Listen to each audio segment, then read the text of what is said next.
See y'all getting excited in here with veritable smorgasbord of possibilities. Good evening, everybody. What's up, Manic? R. Dominic, thank you so much for subscribing for 55 months, dude. Glad you are still around to hang out. What's up, Eva? What's up, Satellite? Hi, everybody. Happy Saturday. Hope you're doing well. I'm doing peachy. I'm doing super groovy, super keen. Cheers, chat. What's up, Zem? I have tonight gin and tonic, my favorite. The old standby. Finally opened that bottle of tonic water I've been sitting on for a couple weeks. God, I love it. It's so bright, so fresh. Oh God, he's doing okay. What's up, 2 Hit? Just finished season 2 of Castlevania. Shockingly close to the story of Castlevania 3. I look forward to watching that someday. Some whiskey and club soda. Very nice, very nice. Lurk. What's up, Retro Spiso? Good to see you tonight. Glad you're here. Glad you're lurking. Got some Coke Zero. Nothing like a simple Coke. So, Jimmy Connor's tennis, Super Baseball 2020, Nigel Mansel's World Championship, Dracula. We got it all, chat. We got it all. What's up, PM Collector Boy? I get the feeling somewhere out there is a video game for Dracula, but I can't be certain. It might be a product of my mind. I feel like you're right. I feel like there was a Dracula console game. I can't place it, though. Like, for all I know, it might be on, like, the GBA or something. So... There are admittedly many game libraries out there, many console libraries out there that I am woefully inexperienced with. And GBA is one of them. I have the games that I love on GBA, but I don't really know that much about the total span of that system. I mean, it's kind of the same way with the Game Boy Color. I had kind of moved away from handheld systems by the time the Game Boy Color hit, so I didn't really play any color games. Some hibiscus tea cooling, very nice. One of the plot is kill Dracula. I'd say it'd be pretty close. Castlevania 3. What's up, Fury Fighter? Good to see you. I really wish I could get you to try the Genesis version of Jurassic Park so you can see the differences, because it's night and day. I mean, we will eventually. It's fine. It ain't going nowhere. It's been there for 30 years. It'll keep. Count Dracula was definitely a cartoon. Not sure if they ever made it in a game. I feel like they did. They made a bunch of weird stuff into games. I mean, they made a Maui Mallard game that I was only recently reminded of, and now it's like sticking to the back of my brain.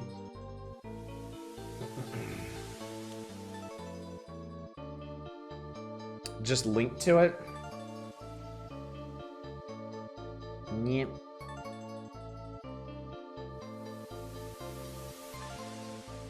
Well, there you go. Commodore 64. Interesting. Interesting. Yeah, that looks like a C64 game, all right.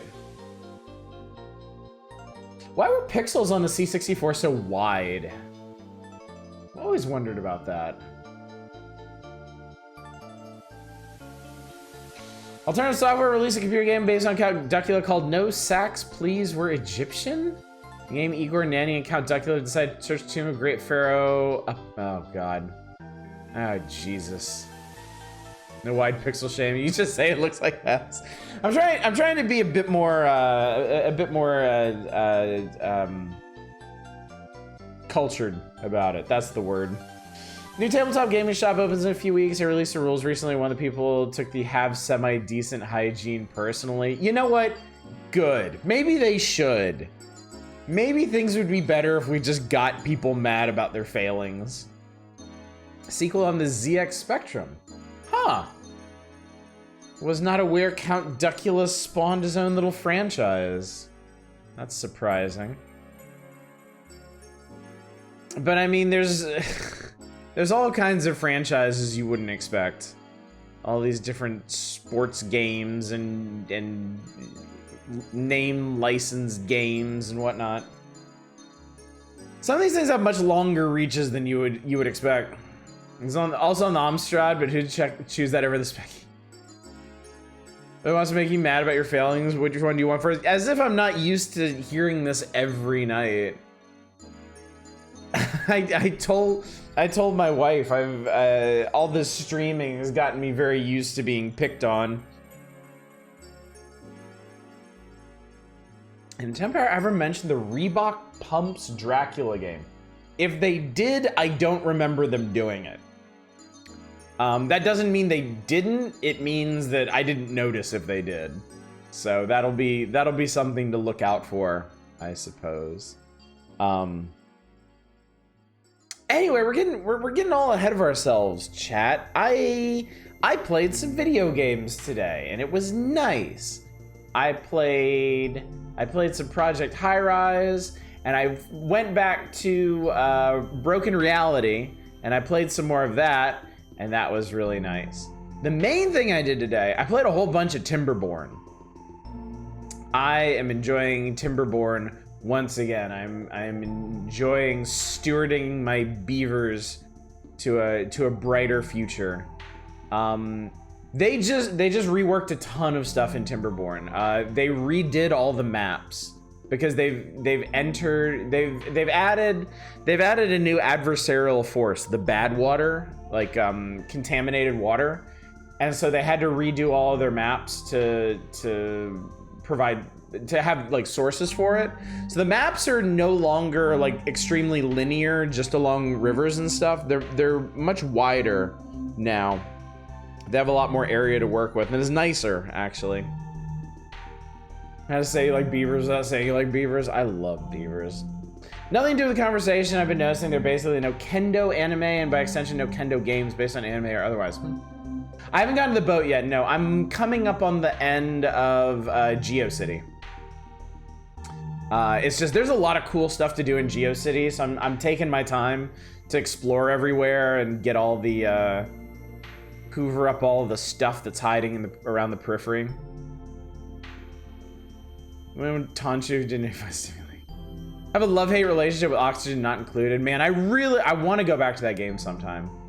I've been pondering, I'm not gonna make any plans, chat. I'm not gonna make any plans for anything post Phantasy Star, but I'd be lying if I said I wasn't thinking about it.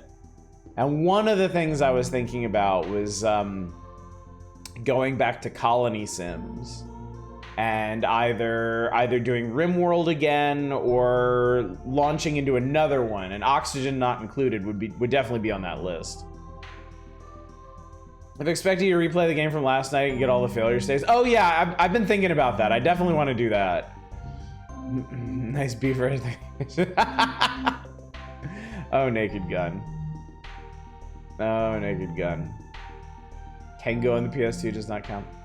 Also, chat, I had a thought earlier today. This is purely academic. This is not auguring towards anything. This is not a bellwether for anything that I'm planning in the future. I was just curious. Any interest in the Gemini home entertainment? No, it's a very short little thing, and I've already seen it. And it ties directly into the story of Gemini home entertainment. So like it'd be kind of meaningless to stream, because if you're not keeping up with the series, it wouldn't mean anything to you.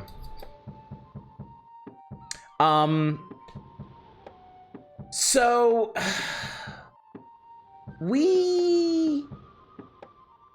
this channel deals a lot in variety, even within the overarching Power Hours concept. I mean, it's basically a Nintendo console variety night twice a week, right? And we do full playthroughs, but we tend to jump around. Like we just finished a big RPG, so we jumped into a Metroidvania. Next week we're doing a point and click, and then the week after that we're doing another RPG, but a very different kind of RPG from the RPG we just finished.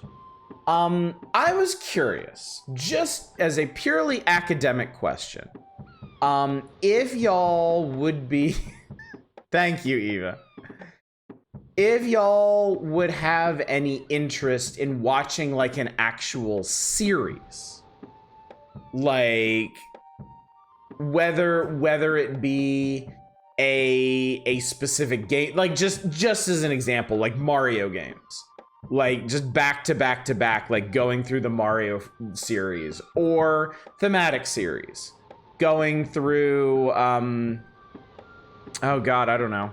Well, we were talking about art games last year. We did actually make a list of different kinds of art games. So like, yeah, picking some kind of theme, like art games or like boomer shooters or colony sims or something. Yes, Eva, it all comes back to this one game that I can never stream ever. Exactly. Perfect timing, Indy. What's up, buddy? I listed my bike for sale and some guy asked what's the lowest I can go, and I said about 2 miles per hour. Any lower I'll tip over. That's pretty good. I like that. Of all the things to dig out from the dust of history, give a sequel. Lunar Lander was picked up to be game one. Was Lunar Lander like the ancient like arcade game where you basically just had a static screen and you had to land a little lander on one specific spot of it? Depends heavily on how long it would last and how interested I personally am. I guess that's always true. I think that's why you make a good point, Satellite. I think that's why we do so much variety on this channel, is because each individual thing we do really appeals to some people and just totally turns other people off. Like, yeah, my curiosity is because like people around here tend to get impatient with like how long single games can be. So like doing an entire series, whether it be a franchise or a thematic series, I'm curious if people would actually have the patience for that. Themes are fine. Series depends heavily on the series. Some could be very samey, like Yakuza.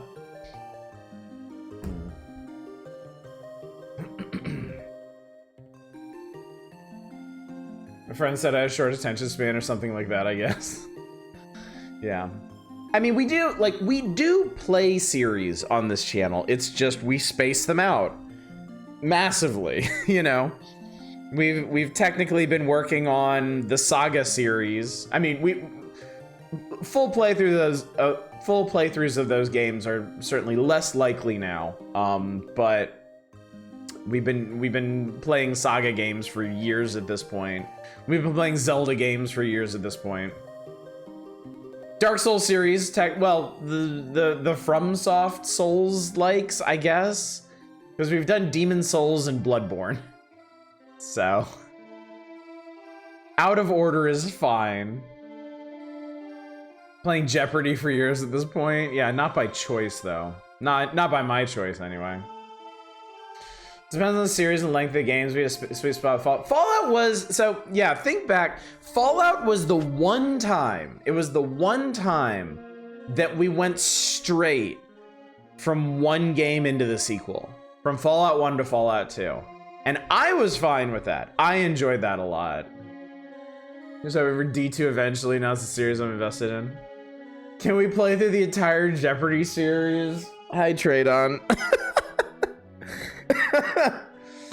The Dark Souls of quiz games. That could potentially be interesting to do, just to see how much the difficulty and the AI and whatnot vary from game to game, since the gameplay itself doesn't actually change. But you'll never understand the plot if you play them out of order. Josh plays every Jeopardy game ever released. So many Monopoly games for you to try. Oh, I know. I would just cheat with Monopoly though. I'd jump straight to the current mobile one and then just never play anything else ever again, because it never ends. The spin-offs of Jeopardy, Wheel of Fortune. Oh. The mobile one isn't even Monopoly. It has Monopoly in the title. It must be Monopoly. That's how it works. If you did a 3-night thing of Sonic games, it might go well, but playing 3 generic RPGs in a row might burn people out. So here's a question. Let's get specific. Again, not angling towards actually doing this or anything, but I'm curious what where y'all's heads are at. Take Mario as an example. What if I was gonna do all the Mario games all the main ones? So not like Mario is missing or any of that garbage, but like Super Mario Brothers, Lost Levels, Mario 2, Mario 3, World, Yoshi's Island, 64, Sunshine, Galaxy, Galaxy 2, Odyssey, the new Super Mario Brothers games, the land games. Way too many mainline Mario games. That's what I'm asking. That's what I'm asking. It would be a time investment. It would take time. Mario, no, there are too many. Have you ever played Who Wants to Be a Millionaire? No, we have not reached a point in the Power Hours where Who Wants to Be a Millionaire is actually exists. Fill an entire fucking year with Mario. It's too much. Should do the Luigi. I mean, yeah, the Luigi games. Like, there's what, 3 Luigi's Mansions games? Would you split off 2D from 3D? I would probably do release order if I did something like that. Release order makes the most sense to me.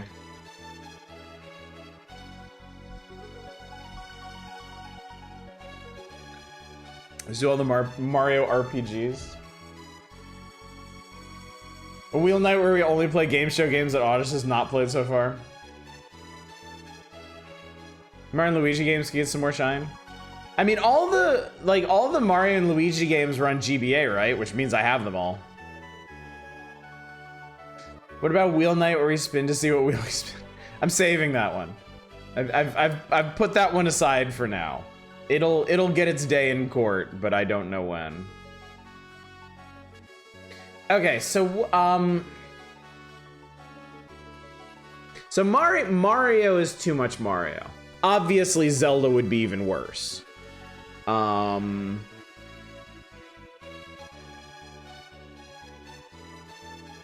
trying to think of a more concatenated series you could do that with.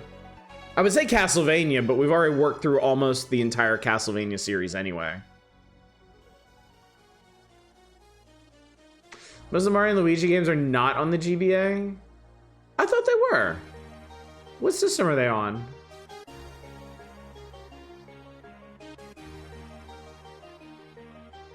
We could continue Fallout.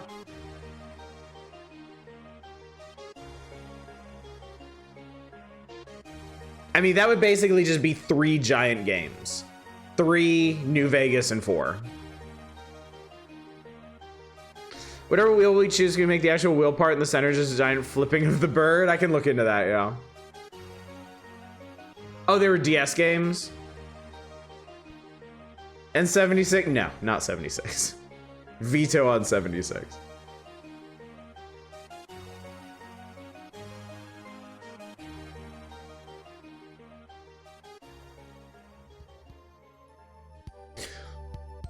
What about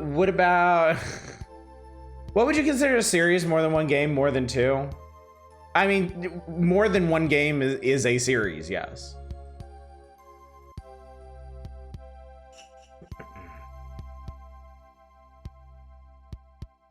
Did play like 20 minutes of Fallout 3. We got the general gist of everything. No, it isn't, you charlatan. Jesus Christ. Hating on Fallout 3 is like the most tepid criticism ever at this point. We have been doing Star Wars games too. That's gonna come around to bite us in the ass again pretty soon. Not sure where this idea comes from in Deal or No Deal that fewer cases are left up, the better the odds. The contestant has the case he chose is the one he wants. The odds will always be one of how many cases are in the whole game. People are notoriously bad at statistics. Like, people are notoriously, or probability, I guess. People are notoriously bad at understanding the odds of things. I've gotten to the max level in Fallout 3. I can hate it if you want. Look, I don't stop anybody in chat from being wrong, so. I don't have that power, anyway. Probably alone here. I'd love to see you do the Onimusha games. I mean, that would be cool. That'd be cool. I know Onimusha 1. I don't know anything about the other games, honestly. Serious time to bang the Toho drum again. There are 3 million of them. They're like 30 minutes each. Fine show. The Croc series? The Croc series. What even is the Croc series? People are bad at understanding odds. Boy, Baldur's Gate 3 streams prove that so much. I mean, I feel like the whole like that's XCOM thing kind of sums it up too. Like, yeah, I know you missed a 95% chance to hit. You know why it's 95% and not 100? Can you guess why? King of Fighters series rundown. I have thought about doing fighting game stuff on this channel. The problem I run into is people don't watch it. And I guess this is as good a time as any to mention that, like, if I was gonna do game series, I would be limited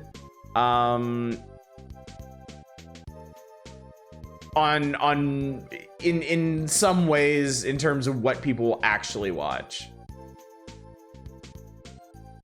King of Fighters would be a great way to grow your Latin American. That is true. That is true, but I fear I'd be trading, unfortunately. XCOM series would be dope. I've thought about that. We had such a good time with Apocalypse. That would also be really long. Because each individual game is really, really long. How long was, hang on. I've made myself curious now. I always forget how long these things actually were.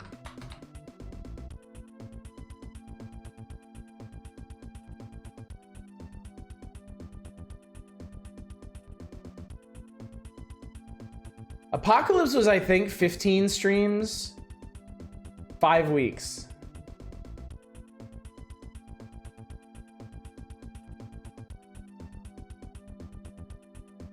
Yeah, it was 15 streams, Jesus. And that was just for one XCOM. Croc is a 3D platformer series developed by Argonaut, the same developer Nintendo hired to make the Super FX chip. Interesting. What I know about Onimusha is the first game of fucking time slide puzzle in, and the third game is Jean Reno, which is a similar feel. What's up, RV Winkle? I just got here. I don't know what we're talking about, so I'll call it the James Pond series. God damn you. Yeah, none of the others are like Apocalypse. Apocalypse is the outside of the ones that dabble outside of squad-based combat, like Interceptor and Enforcer. XCOM Apocalypse is the only one with the real-time mode. All of the rest of them are turn-based tactics. Not sure there's any series I've been really invested in enough to really be excited about any of them, at least not as solid in a solid series. XCOM you can play till full defeat too. They have cutscenes for that. I don't think I would enjoy that. Play the Phantasy Star series, skip 3. I mean, you're getting way ahead of yourself. We have to see how Phantasy Star 1 treats us. Mega Man happening over the course of Power Hours is enough for that. Yeah, that's the other thing too. Like I was saying, Castlevania, we basically played that entire series just by going back frequently enough. Katamari Damacy. I love Katamari Damacy, but these days it makes me very nauseous. Unfortunately, it triggers my motion sickness real bad. Brain's going over random game series like Grow. I do not remember Grow, no. Only other series I think would mesh well because the games aren't long. They're only 2 Beautiful. I've played Beautiful Joe. I don't like it that much. I found the gameplay kind of frustrating after a while. So I do Castlevania 64. I suppose I do. I do suppose I do. They're 3-hole Mega Man Classic alone. They're outside the scope of the Power Hours and they're okay at worst. 3-hole Mega Man outside the scope of the Power Hours.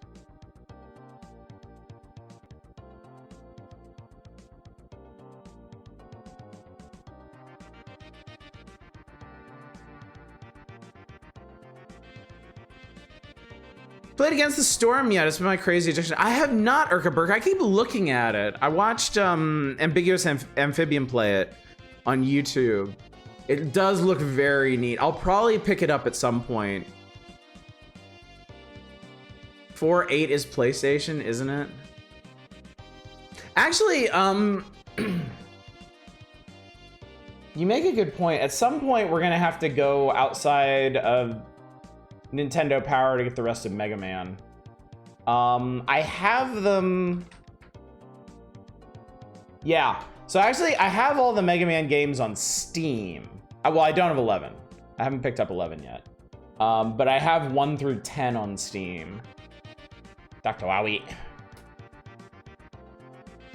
Okay, you chill. Grow a series of Flash games where the point of them was to identify the winning order of using items in order to grow an item civilization plant animal to its maximum potential. Oh, interesting. I don't think I ever played that. Won your first game of Shadows of Forbidden Gods last night. Unlock the rest of the gods and they all play different. Nice. That's always exciting when the game opens up like that. No, I'd love to see you play mostly because I suck at Rainbow Six. Strategic first. I've never played a Rainbow Six game. That would probably be a rough experience. PS1 Rainbow Six games you adored, and 3. Rockman Forte is on SNES and was only in Japan until it was released on GBA as Mega Man and Bass. That's right. 3D Mega Man games, yes, Mega Man Legends. And X... which one of the X games is 3D. It was like X8? X7? They introduced a 3rd character that nobody gave a shit about. Mega Man series fucking goes places.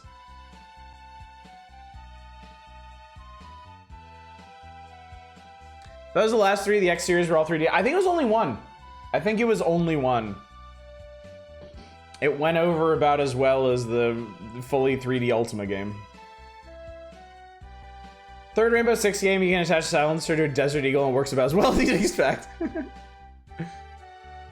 this point, they slap Tom Clancy's name on things willy-nilly, whether or not I was involved with it. Yeah, it's more of a theme, really.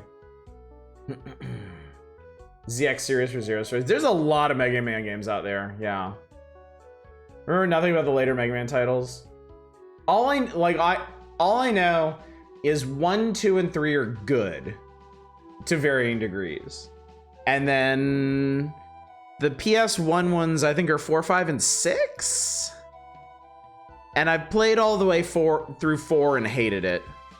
So I never played 5 and 6, which even my friends who like the X series told me got stupider than 4. So I don't really know anything about the X series past 6. Mega Man RPG is not Battle Network or Star Force. Quest for Glory, proper series that let you bring your character from game to game. I mean, yeah, like the Quest for Glory games, I assume they get longer as you go, but like judging from Quest for Glory 1, like that seems like a series you could go straight through.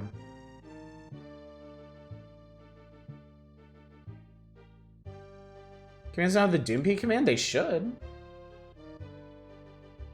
They should. It's on here. It's exclamation point invoke peak. X7 was where they introduced Axel. That's the guy. That's the third dude that nobody cares about. Make it hard to play a series of games with nothing connecting them as a common word in their titles. I mean, no, dude, trade on. That's not a stupid idea. That could easily make a Friday stream. That could make a very entertaining Friday stream.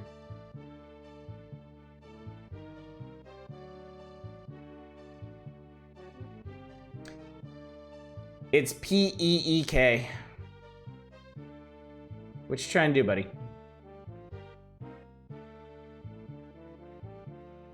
You know, because you're peeking at something.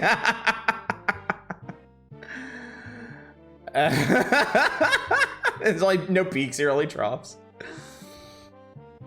Final part of the last game, Quest for Glory 5, is a glitching exploit to make the speedrun last 2-3 minutes. Nice, that's awesome.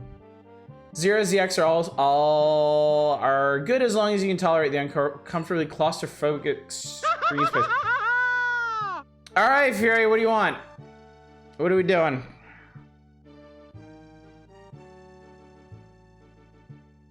Golden Axe Warrior.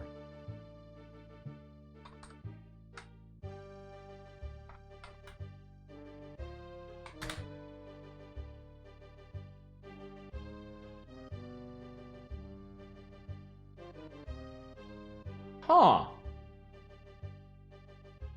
I googled it, and the people also asked, why is Golden Axe Warrior so expensive?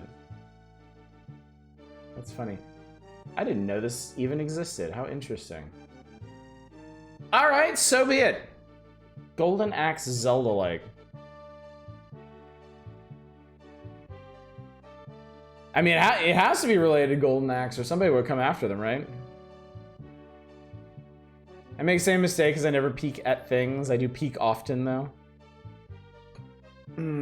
As you can play Shiritori, the title of your next game needs to start with the last letter of the one you just played. Oh, that could be fun to do with a with your Steam library. That could be pretty cool. All right, well, that's one peek logged. So we'll be getting that. Oh, relax, Fury. You are not the first person to do that either. When I introduced it, a bunch of people did the same thing. Multiple people. So yeah, don't worry about it.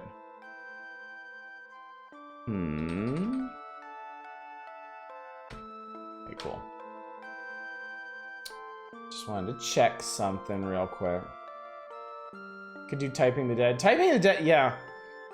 Wait, aren't there only like 2 Typing the Dead games?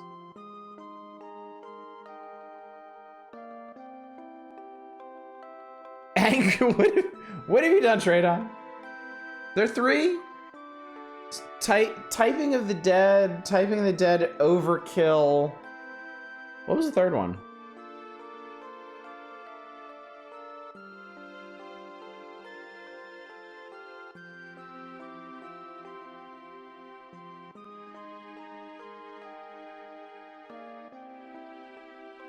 Wonder why sometimes my hand felt like my nails were too long, sometimes it didn't, all over the course of a single day. What'd you do? What did you do? Only just noticed. Mystery solved. Doubt I'll get a death stream that's mostly kind of terrible at hyping shit. Well, we'll see what it's like. It is destined to be done now. It might happen as soon as next week. I haven't decided anything for next Friday's stream, but now that I have a peek in the pipe, maybe I can pull something together thematically consistent for the evening.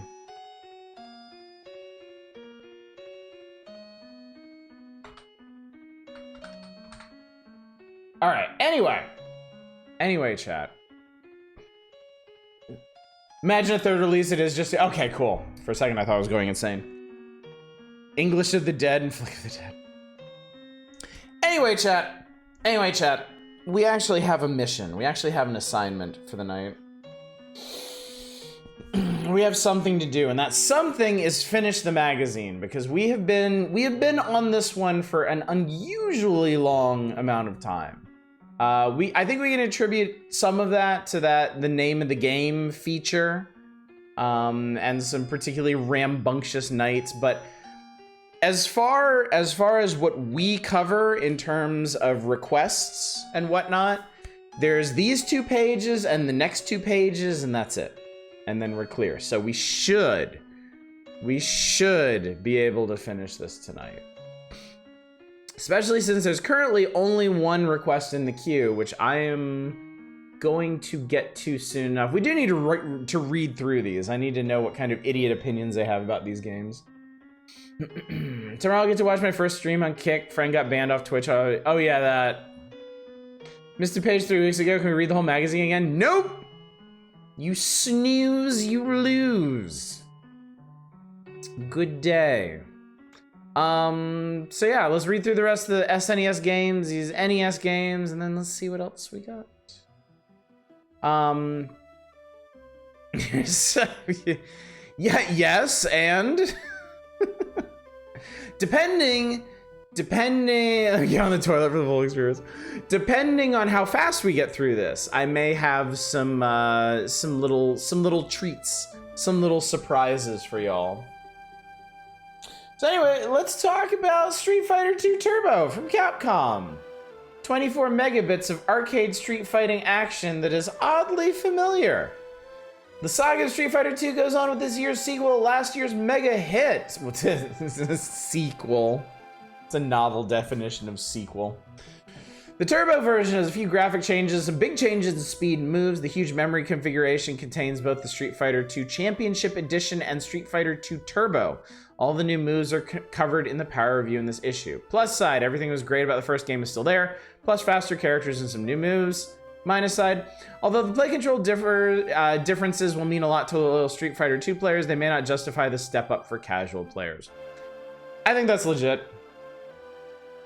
Final Fight 2 was the last game of yesterday, or last time, yes. Turbo added playable Vega, Balrog, and Bison, yes. And also built-in mirror matches. You didn't need some dumb code to do them. So, I mean, look, don't get me wrong, like, Street Fighter 2 Turbo is obviously, like, a really big step up. Oh, was it Goof Troop? Wait, did we start with Final Fight 2? No, you know what? I was jumping around. I was jumping around between requests. I did the weird stuff first, and then we slipped into some Final Fight 2 and Goof Troop and other stuff. Anyway, what I was trying to say is, Turbo obviously is a pretty big improvement over the original game, but you know, it's not a sequel. It's an upgrade to the same game. I have to wonder if we can't help but see it in a different light in the modern era, considering how many updates the average like big name game gets these days. Like, obviously what they did in Turbo would be a free update to like any other modern game. But yeah, in 1993, is that worth another $60 of your parents' money? Capcom have always been selling the same game multiple times for the same cash. Yeah. Oh no, they've very clearly done that. I mean, they've done that with like practically every version of Street Fighter. See, Final Fight reminded me about Streets of Rage for a series to play, even in chunks. Yeah, Streets of Rage is certainly a series. I don't know. I don't know anything about it. I don't really have any experience with the Streets of Rage series. I just want to play 4. Put out Street Fighter Turbo because pirates were selling ROM hacks to Street Fighter to speed the game up. Street Fighter 3, while cool, is very different. The story of Street Fighter 3 is fucking fascinating. How that game came to be is a very, very interesting story. And one that I am not going to get into right now because it is complicated. Guilty Gear is very guilty of this too. X2 is re-released 60 trillion times. I have trouble keeping track of like what Guilty Gear releases were like could even be considered new versions of the game and which ones were just upgrades. Like there was like X and Double X and Accent Core and I think Izuka was a different thing. That was like the 4-player Guilty Gear experiment or something. But yeah, I can't keep track of what they all were. Streets of Rage was one of the only beat 'em up series I could see the end credits. Oh, Bees and Bees. I understood that reference. I know what you're saying there, PM Collector Boy. I loved Street Fighter 3. I never played the original release of it, and I never played Double Impact. I had Third Strike. I had Third Strike on the Dreamcast, and I loved it. It was very fun.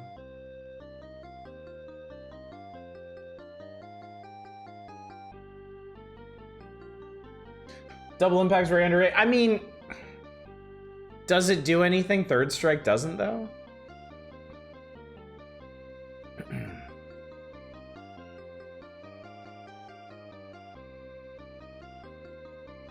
New Generation's fucking... New Generation's the original release, right? Yeah, with like... It was... New Generation was basically just like new characters, right? New Generation still has proximity throws. Forget what Guilty Gear had Leopoldin as the final boss, but that was your first. I had Guilty Gear X on PS2. That was the one that I played. And then like my friends had other ones and I played some of them, but not enough to remember which one was which at all. Not even remotely.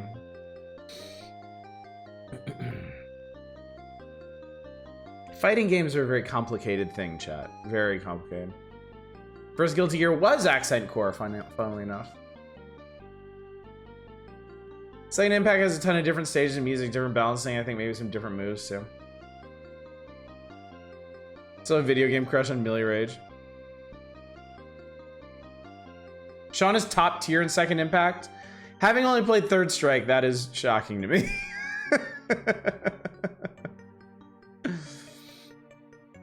Anyway, let's move on, chat. I want to know what they have to say about Nigel Mansel's World Championship. Retailing from Game Tech for $69.95.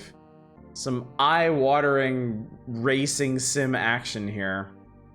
8 megabits of Grand Prix racing for 1 player and 1 player only. I feel like at this point, if your racing game only allows for 1 player, you might be sabotaging yourself. I know F-Zero did fine, but I also know the chief complaint about F-Zero is that you can't race your friends in it. Nigel Mansel, British racing ace, has come to America where he's making an impact both on and off the track. The Super NES title may be one of the biggest... What? Like, longest title? Like, what are they... What? Month Power takes it for test drive. Plus, that's a lot of pluses. Excellent graphics and control, lots of diverse race courses all over the globe with 3D terrain, a unique help feature that shows you the best line to take through the curves, smart options that include controller setup and password for saving your Grand Prix season standings. It feels real. Minus side, there's no shortage of quality racing games out there, so the competition is fierce. There is no two-player simultaneous option. That first sentence is basically meaningless It smacks of classic Rob and George, like, why do we need another game in this genre? Which one, Fury? There's an SNES and an NES one.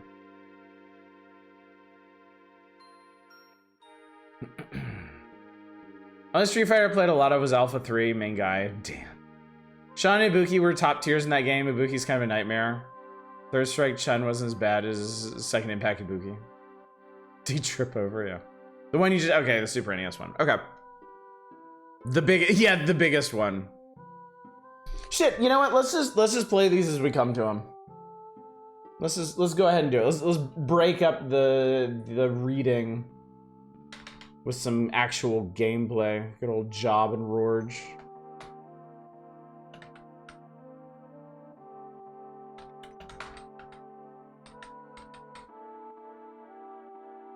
All right, Nigel, thrill us. I see how it compares the best 2D racing game, Cruisin' USA. I'll go ahead and tell you not favorably. I can tell you that much.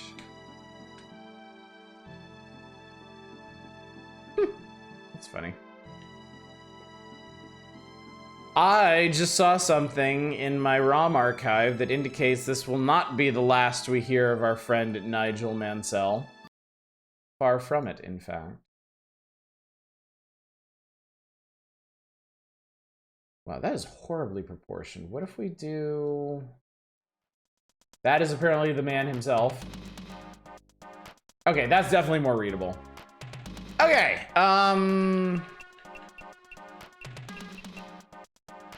that man has a question mark for a face. Remember this game being aggressively mediocre? Let's do a race circuit. Let's do Monaco. Yes, weather status yellow. Let's qualify. Mustache could lift an entire car.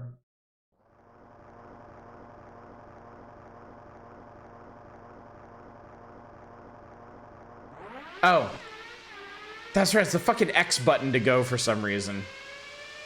Do you like some arcade racers? I miss arcade I kinda do too. I mean, they still exist, but now it's like arcade versions of Mario Kart. Hardly the same feel as, like, you know, Cruisin' USA or Stunt Driving or whatever. Me at criticism, too much dead space up top. That is exactly what we said the first time we played this. That is the big crime of this game. Ow. That is the big mistake of this game, is they put all the action in, like, the bottom corner of the screen. Which is a shame, because it honestly looks very good. Like, the actual racing does look good, and it animates particularly well. It doesn't matter if we played this before. That is not a stipulation of requesting stuff on the Power Hours. If you weren't here when we played it before, it's new to you. And that's more than enough for me. But yeah, we have discussed this game's shortcomings, which I feel like are pretty apparent. Like, it's a weirdly proportioned game. Put like effects on the sky, like what they do in Outrun. Guilt-filled millennial.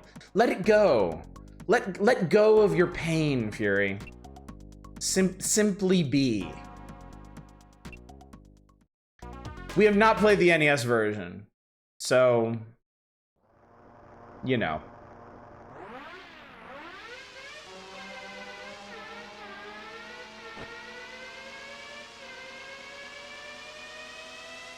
Nigel Mansel's NES adventures.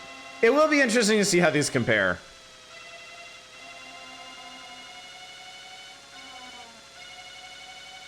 The actual racing is pretty solid. Like, I will say that. I do think the actual racing in this game is pretty good.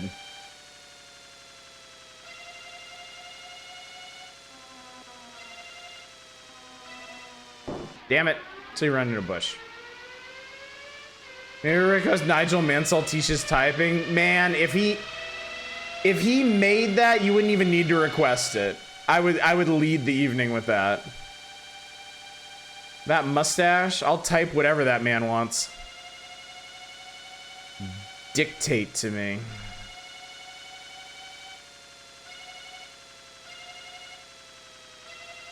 I mean, yeah, this does look good. It's just, it's so weird.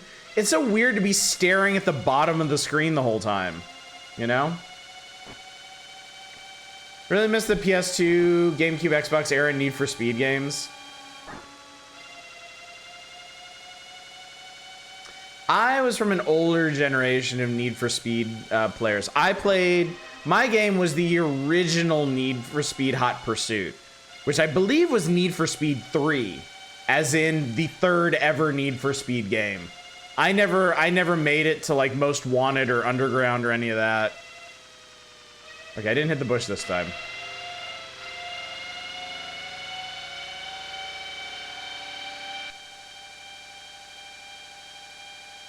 Oh, that's the other thing. There's no music. Like one of the reasons I keep going back to Top Gear every time it shows up in the magazine is the music in that game is incredible. It is so good. No music is just kind of sad. Like I don't know if they really want you to just focus on the actual simulation or if they just cheaped out on it, but dude, I know the Underground games look really, really cool. I hate that I missed out on the Underground games. I think I would have enjoyed them immensely. Because, I mean, I loved Burnout Paradise when it did the whole, like, open world racing thing. Hot Pursuit was probably the first good one. Hot Pursuit was very good, too. Hot Pursuit was super fun. Super fun courses, super fun cars. The racing mechanics were awesome.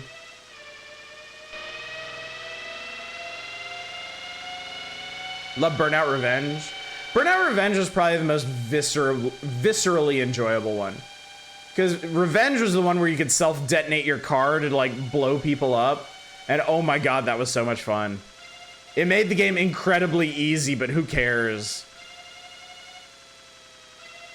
Turning your car into a bomb just to spite people ruled. I don't remember Demolition Derby. I don't think I played that one. In my monitor.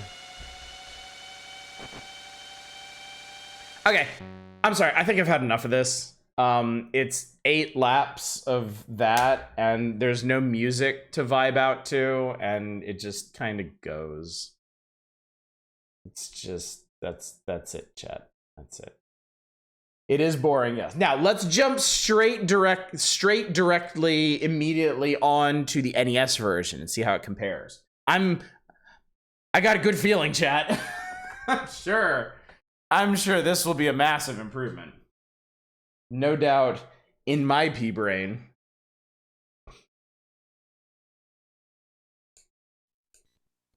Give me that sweet, sweet mustache. 8-bit mustache now. Do you want the mustache 8-bit or 16-bit? Too bad. Need for Speed Underground 2 was one of the only races I played where you could take the starter cars, the end game, and still compete in at least one race type. Start with the initial D-Racer, not knowing it was a drifting car. Nice, that's cool.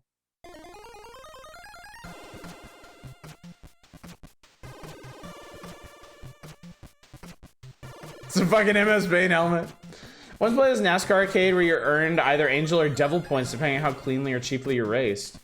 Oh, that's cool. That's really cool. Destruction Derby was a game from 1995 which has simulated physics and locational damage. That does sound cool. Race me a single circuit. I think that's all I'm gonna have the patience for. Oh, can we do Monaco? Of course we can do Monaco. It's an F1 game. Don't be stupid. Improv with Mansel. Wait, music off? Hang on. Dave has scared me. Was there a music option I missed?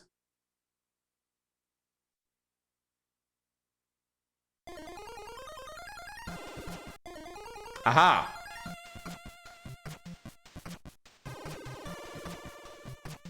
Music on, please. Okay. Let's do Monaco. Okay. Let's qualify.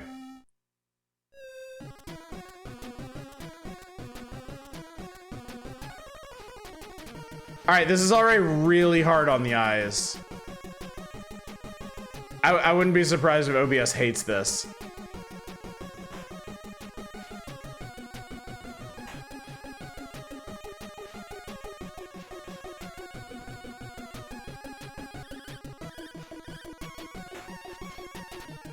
I can taste pennies. OBS is okay with it, I am not. Nigel Mansel seizure race. It does take up fully half the screen. It's definitely better proportioned.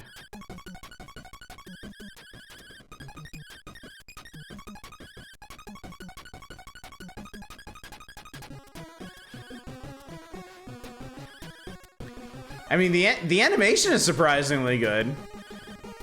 But oh my god, man. That grass.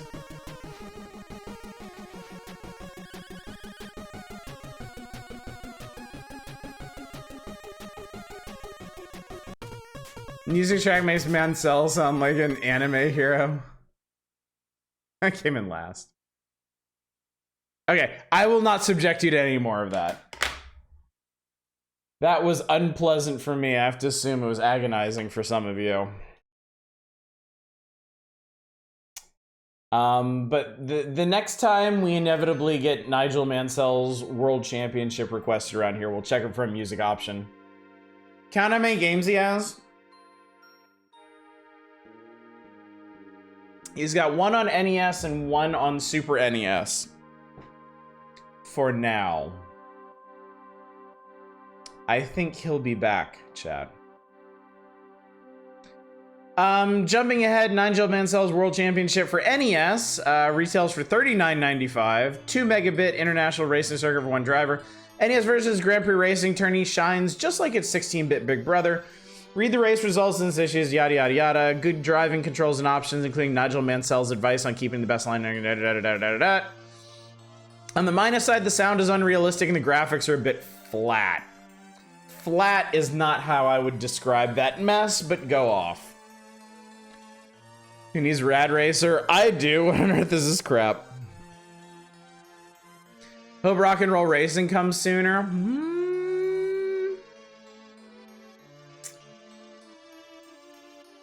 Stranger things have happened. Jumping back to Zombies Ate My Neighbors from Konami, retailing for approximately $59 exactly. 8 megabits of overhead view zombie action for one player. The zombies are everywhere in the neighborhood, and they're snatching your neighbors. What's worse, they might snatch you if you're not careful, quick, and smart. All you have at hand to repulse the creepy invasion is an arsenal of household sundries like 6 packs of Coke, weed eaters, and a squirt gun. Power shows you how to make the most of your consumer goods and natural anti-zombie skills. Great humor and innovations and fun graphics highlight this game. Lots of household weapons and potions give you a wide range of zombie fighting options. Each of them more than 45 stages. Is unique with different backgrounds and specialized zombies. Minus side, most of the zombies, as the name implies, are pretty mindless and don't present a lot of challenge. Weapons aren't always located in the stages where they're virtually essential. You don't get passwords for each stage. I think only that middle line is important here. Some stages really expect you to have certain weapons, and those weapons might not actually be in those stages. Primarily, I'm thinking of the bazooka for the hedge maze levels. I'm not even entirely sure if those hedge maze levels are completable without a bazooka. Ultimately disappointing, the hedge mage gameplay doesn't really change up enough per stage. I like it. I am a Zombies Ate My Neighbors stan. I enjoy it. I enjoy working my way through it. I've never beaten it, but I have come close. I have seen some crazy shit in the later levels of that game. So it's okay. I don't think you could ever complete it. I would actually like to someday. I would actually like to work my way through the entirety of Zombies Ate My Neighbors. Sure, you can bait the chainsaw dudes into opening paths for him. Maybe They have really weird movement patterns. They move exactly as fast as you do. I have not played the sequel. No, I only found out about the sequel recently. That was a big surprise to me. We'll have to give that a try sometime. I'm very curious about that. I know, right? There was a sequel? Yeah.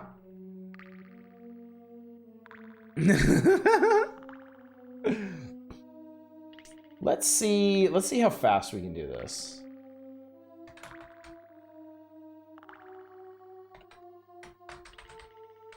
Actually, this will give me the chance to test something. The last time we played Zombies Ate My Neighbors, it saw, well, it not soft locked, it locked. It locked up on a particular level, and I wonder if it's gonna do that every time.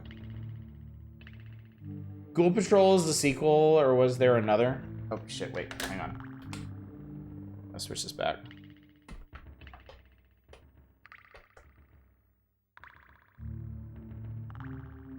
I mean, also, like, if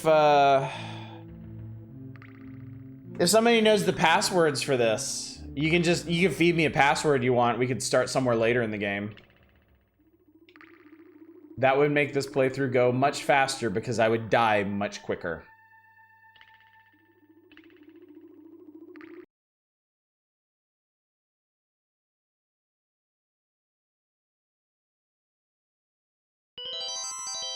Yeah, there's a castle level after somebody got it. Oh shit, you can't see what I'm doing. Ah. One of those games I played as a friend's house. I have the physical version of this. BLHR, thank you.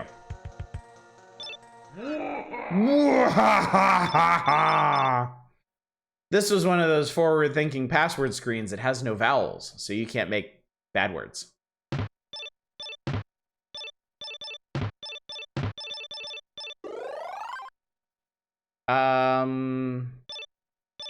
Let's be lady.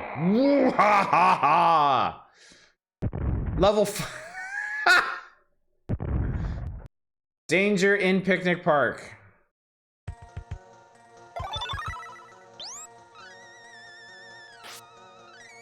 Oh god, it's giant ants. Oh Jesus. Okay, I am screwed.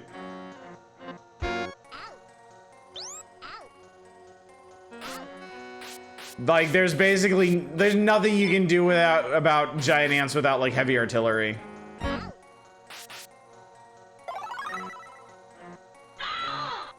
Yeah.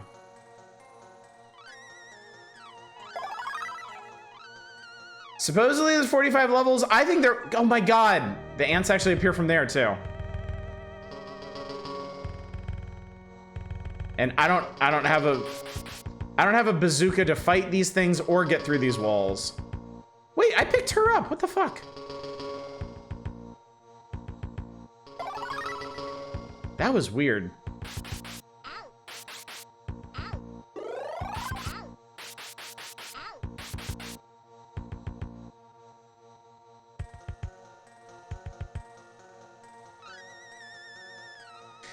And of course, giant ants are another one of those awkward enemies that move basically exactly as fast as you do. But because they're AI controlled. Oh, that's interesting. That's how many squirt gun shots they take to kill. Giant ants ate my neighbors, and there's nothing I can do about it. This guy is actually blocking me. I actually can't get away from this guy.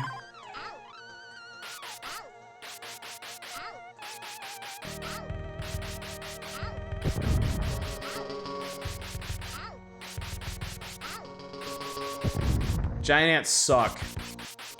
They suck bad.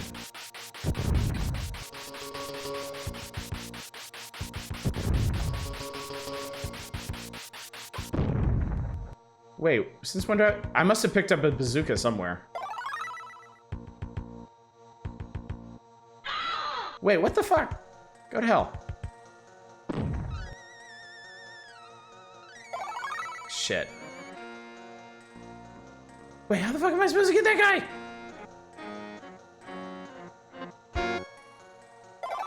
Wait, how the hell are you supposed to do this? It's right at the beginning. I didn't even see it. How did you dodge that? Oh, yeah, just eat him. Thank you. Goodbye. Game is great. It's also kind of shit.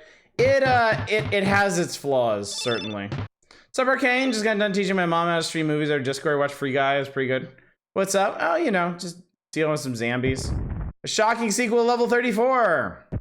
Level 46, Day of the Chainsaw.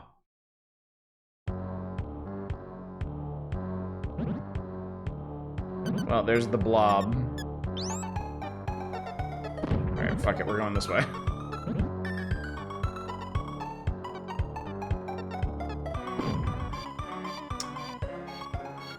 There we go.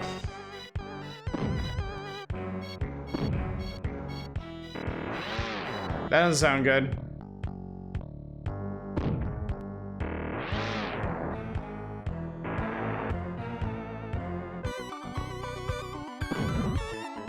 Apparently all the neighbors are, what the f-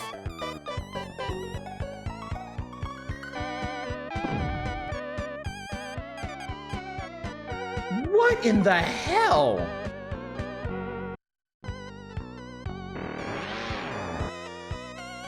How are you supposed to do this?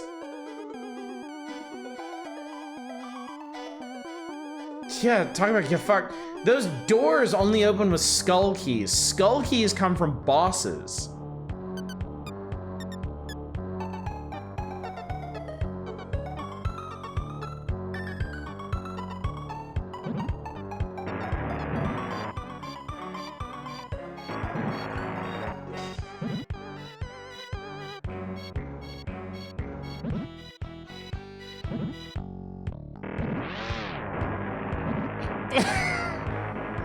Like, whatever, bro. Password system is a Kaizo trap. I mean, you can see I do not have the tools I need to do this.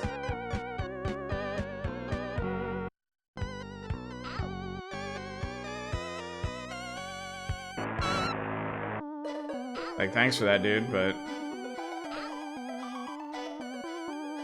like, okay, look, you have to have something. You have to have something to blast through hedges to get these people.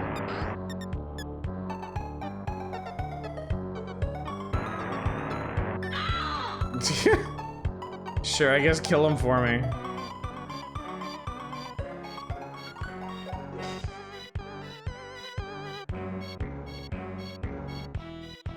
Passwords not tracking items is not good, yeah. Not in a game like this. Like, you need specific items to progress. Oh yeah, you definitely need more than 4 characters to track items.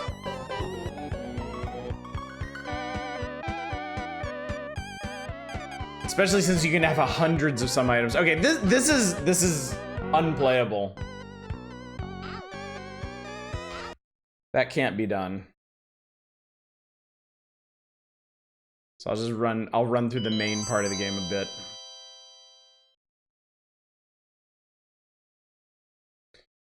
Free Guys, yeah. I kind of wanted to see Free Guy. It looked like a lot of fun. Woo ha ha ha ha, woo ha ha ha, woo ha ha ha. Zombie panic. But yeah, unfortunately this game expects you to have like a huge arsenal of weapons and items by the end of the game.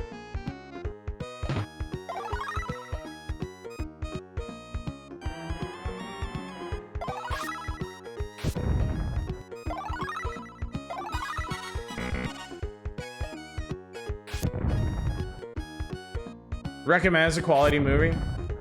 That's good to hear. It looked very entertaining. There we go. Yeah, you need keys, you need items that blow doors open, blow doors and walls open. You need potions. Like, there's a ton of shit you need over the course of the game.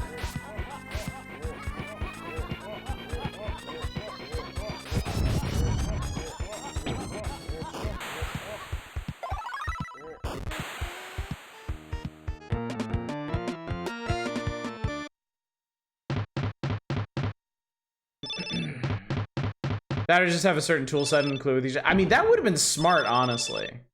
Like, if you warp to a specific level, make sure the player actually has the items they need to complete the next couple of levels and build their reserves of items back up.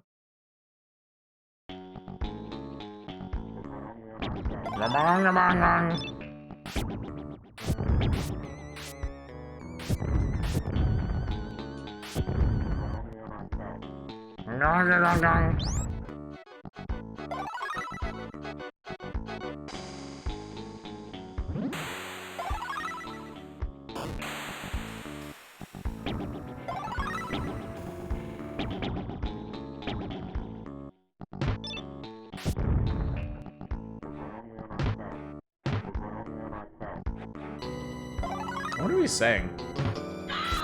Well, somebody died. Somebody just ate shit, and that guy's about to eat shit. Or not. Monsters just despawned around him. Lucky him.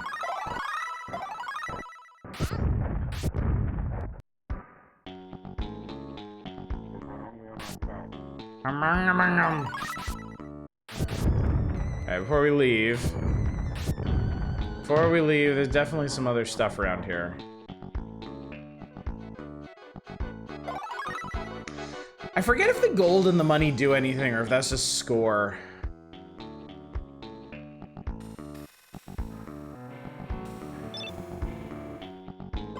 So now I have bazooka and sody pop. I have a bunch of potions. Which that's fine. Gotta get the beers, man. Gotta get the beers.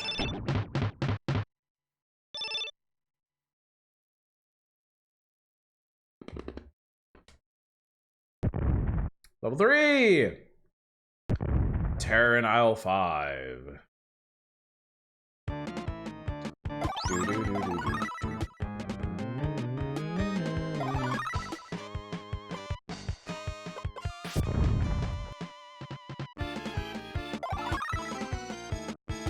The music in this game is so goofy. Well, sometimes it's so goofy. That's one of the weird parts about it. Sometimes it's really goofy, sometimes it's actually, like, nice and atmospheric.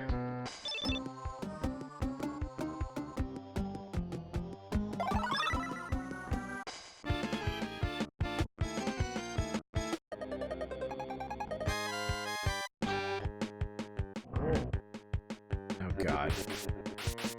Definitely not Chucky. It's called Fun Baby.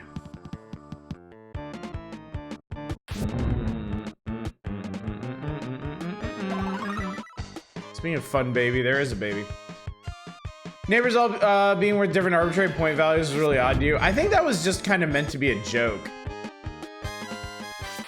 Like, your shitty teacher gives you a failing grade is worth the least. The cheerleaders are worth the most.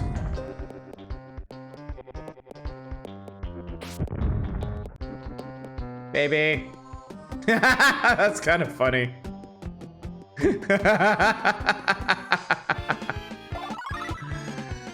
Oh, man. Oh, I'm gonna need that shit. Realize the base zombies might be the first zombie you see in the very first Night of the Living Dead. I think that's, yeah, I think that's intended. I mean, this entire game is just a send up of like classic monster movies, so.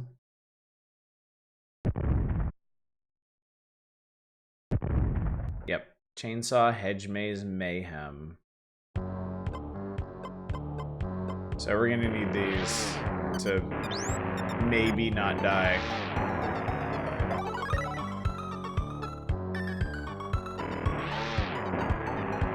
You're gonna kill my teacher, it's fine. Thanks. School's out forever. First place I never saw in movies, so for you that's a neat reference.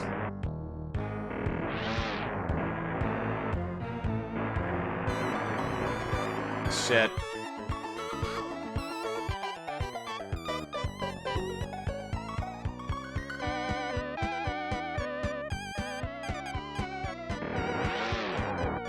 Man, yeah, I think that's pretty brutal. We're like, what, 4 stages in the game, they're already hitting you with the hedge maze? Nope, nope, nope, stay away from her. Yeah. There we go. That's basically what those blow-up clowns were made for. Was to distract the chainsaw guys. I think I'm going back the way I came. Interesting tidbit, Jason Voorhees never uses a chainsaw. That is interesting. You would think the chainsaw would be like squarely in his wheelhouse, but no. Indeed not. All right, I'm gonna start blasting.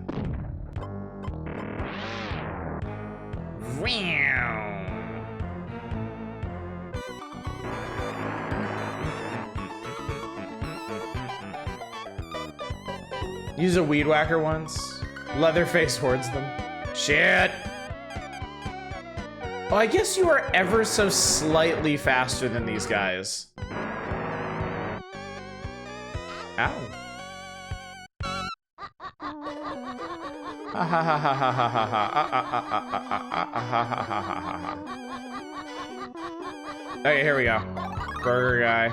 Burger guy's worth 5 points. His burgers are worth 100. I think there's a special item up here. Oh fuck no, there's a guy. Screw you, dude. Wow, that just super sucked.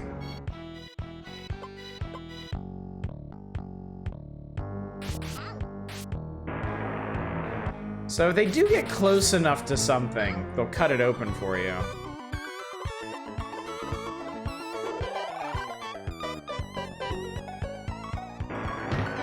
He had a sack in the second movie and wasn't in the first.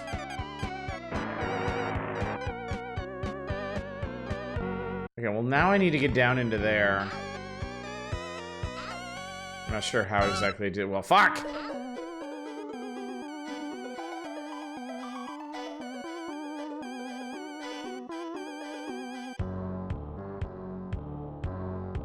Whoops, accidentally.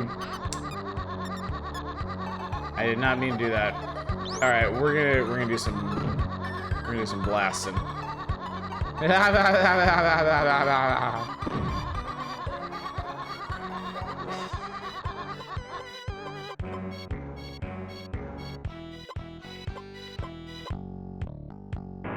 Whoa, buddy!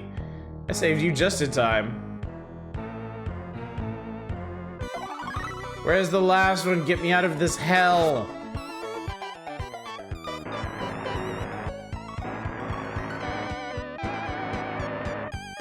Wait, there's a girl on trampoline whom I did not save earlier. Bye-bye. Jason isn't the most well-versed in various garden tools.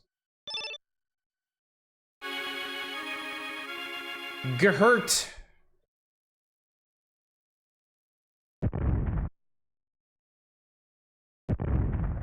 Weird kids on the block. I do love these level names.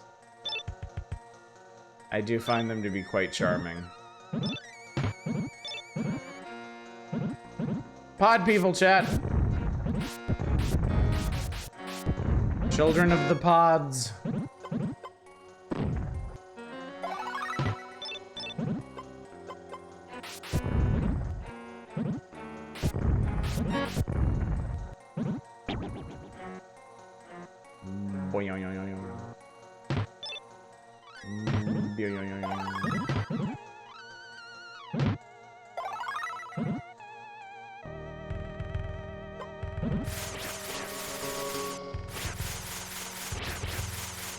Weed whacked. Imagine losing track of which is you.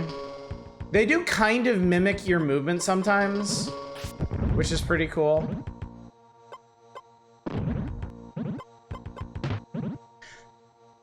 I think I think a big thing about a big part of my enjoyment of this game is how destructible everything is.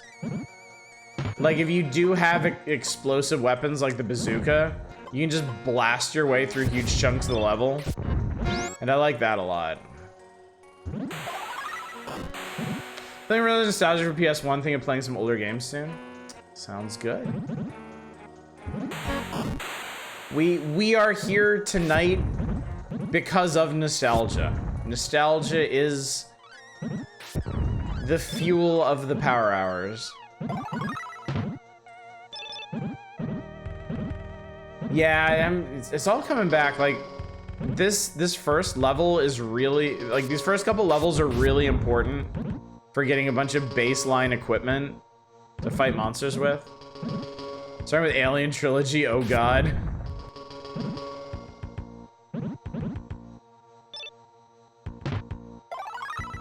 Like, there's so many keys.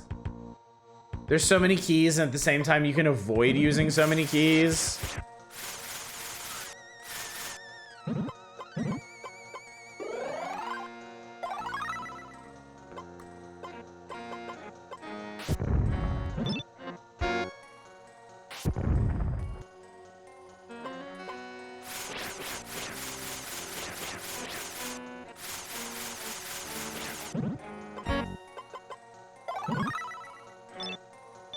They're extremely forthcoming with the bazookas.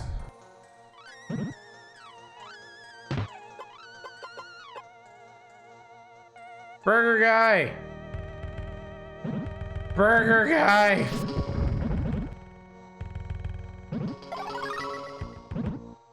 Ah, yes, key. Perfect. Alright, one more level and then we'll go back to the magazine. I get very easily sucked into this game. What is the next level? More shocking than level 5. Level 6 oh, I don't like the pyramid. I really don't like the pyramid levels or the tomb levels or the music is good. I do like the music, but the levels are kind. Okay, yeah, I think money and gold are just for points.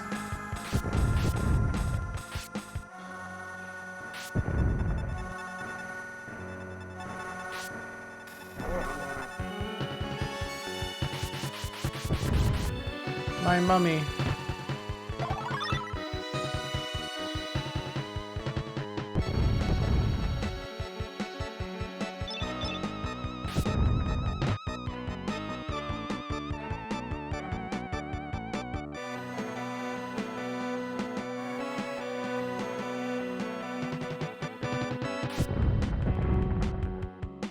The other thing about the pyramid is a bunch of the doors close behind you.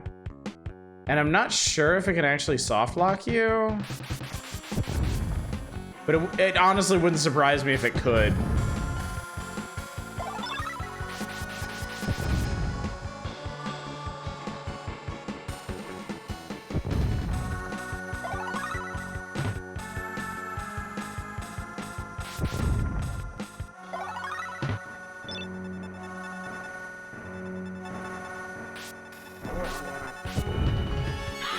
Shit!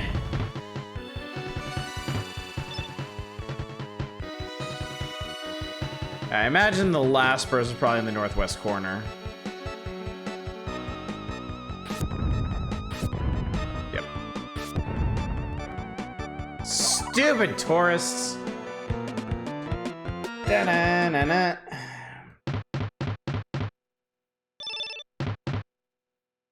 And like who your neighbors are changed from level to level to, like this one it was all explorers and tourists.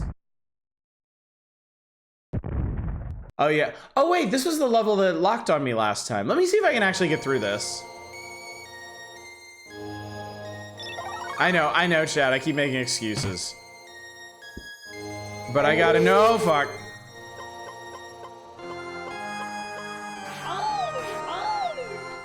The werewolves are really fucked up when you kill them.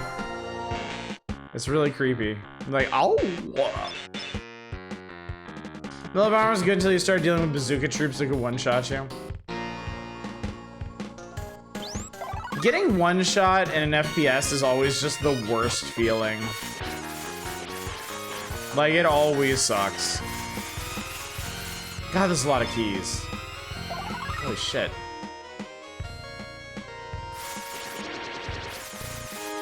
No! Should've switched to the water gun.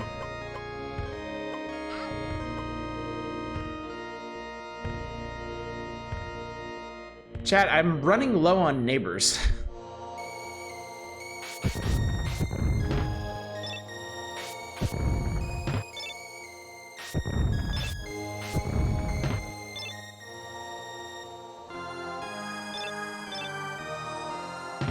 God damn it. Stupid box monster. Whack that cheerleader. So this, you use the fire extinguisher to put that out and get through here. Alright, there's a cluster of people back here. Alright. Oh shit, okay. I bet I have enough keys for all these. And I did, cool. Okay, so it didn't soft lock me, it didn't lock up on me that time, so. It's not the emulation. You'll see the RE2 original mod to make it medieval style. I didn't know, that sounds neat. 40 feet of terror in. Titanic. Oh, you wanna see the baby boss, chat? The boss baby? Uh-oh. The boss baby fucking sucks. Everybody hates the boss baby. He's a giant piece of shit. And he will murder the fuck out of all of your neighbors.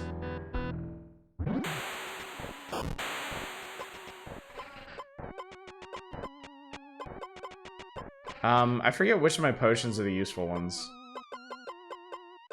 Oh, fuck me. What do we got? Monster! Punch, baby!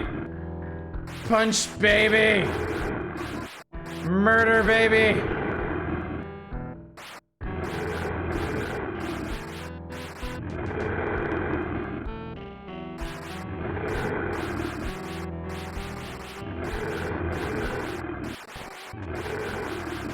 This fucking piece of shit would hold still.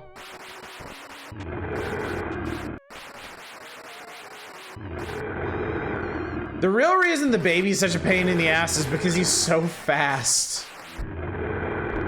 Like, he just will not hold still.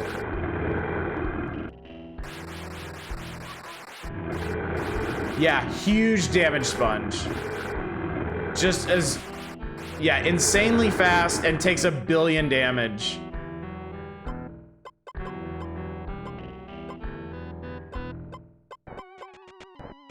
What does this do? Okay, that's invisibility. Which doesn't help because now I can't fucking do anything. Anyway, we gotta get a skull key off of him so we can get up in there. Uh-oh.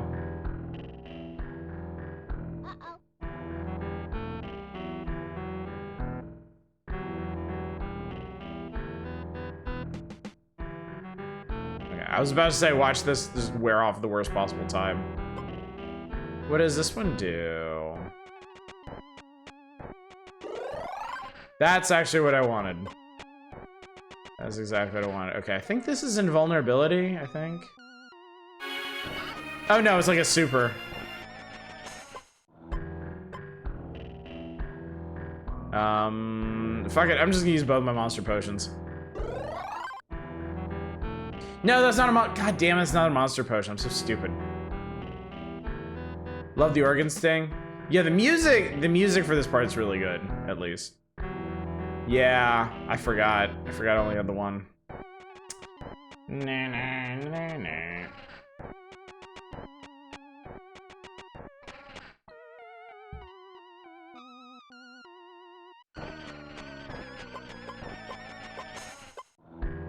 I have a shitload of keys, though. Alright.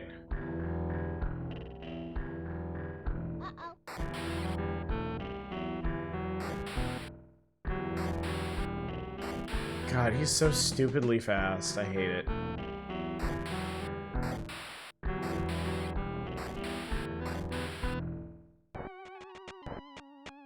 Do you use that potion in Ant Hell? Yeah.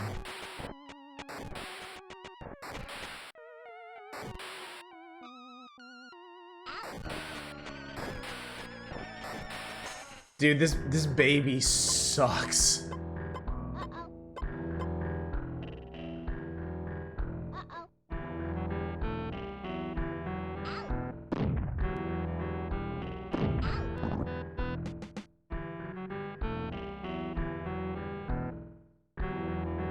He can also stomp on you. Oh, I got him. Nice.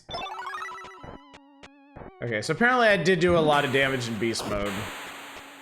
Yeah, the bosses in this game are not great. They are, in fact, bad.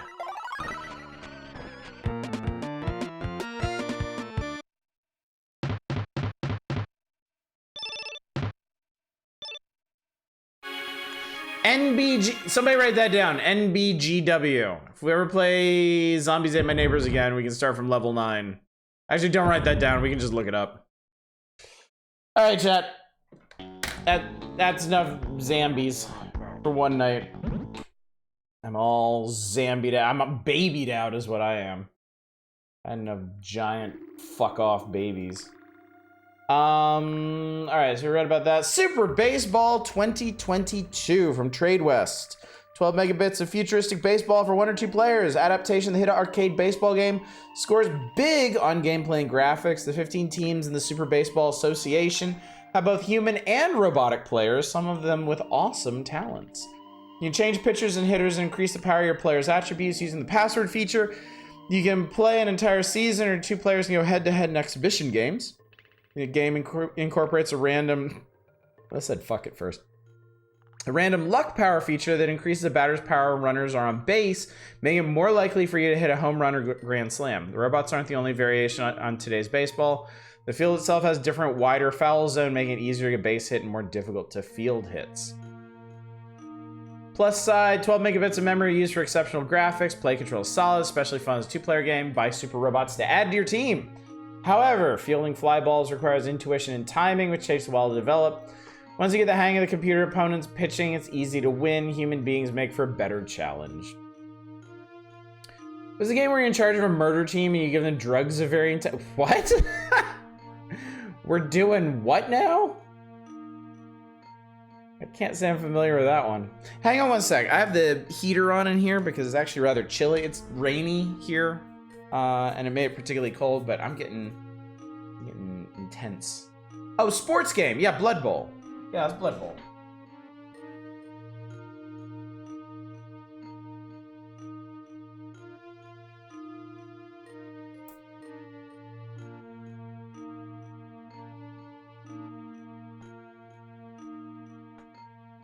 Okay, if it's not Blood Bowl, you totally lost me. I have no idea. It's not the 40K one. All right, on to NES games. Jurassic Park from Ocean, 40 bucks. Most incredible theme park in history will never be open to the public because the genetically engineered dinosaurs are taking over and you're in the midst. How do you stay alive in this action shooter? You don't. Good graphics, especially man the dinosaurs. Accurate play control makes shooting and escaping easy. Recreate some of the situations, at least in spirit, of the hit movie, a large game world. Not as many movie elements you might expect. I don't expect anything of licensed games on the NES, honestly. Most of the game is spent gathering items and shooting dinosaurs. By items, they mean eggs. All the eggs. Eggs, eggs, eggs. Jimmy Connors Tennis from Ubisoft. Tournament tennis requires both skill and stamina, which I have none. Both of those elements come into play in its NES tennis simulation. Tournaments take place around the world and pitch against increasingly talented opponents. Also play a friend. Play control is good to get used to. It requires some practice. Training mode is helpful. Play modes include 1 or 2 player options. World tournament option. Serving is particularly difficult stroke to master. Graphics are a bit plain. Jimmy Connors doesn't play much of a role in this license. If I'm gonna play a tennis game, definitely the thing that's gonna drag me down is whether or not Jimmy Connors is like a major component of it. And then Dracula, Sony ImageSoft. Drax back, you're on the attack in this four stages. 4 stages, chat. Game bears the same title as last year's movie release. It has very little in common with the film. Linear action, some exploring through maze-like areas, jumping and hitting, some puzzle solving. Good play control, precision jumping appreciated. Puzzle solving element adds some depth. The graphics are disappointing, straight up. The feeling of Bram Stoker's classic story just isn't here. No Jimmy Connors in the stream. Why even bother watching? I know, right? We should all just pack it up right now. Could be Ikari Warrior length stages. Well, we're gonna find out, aren't we? Unless the game is such garbage it doesn't even matter.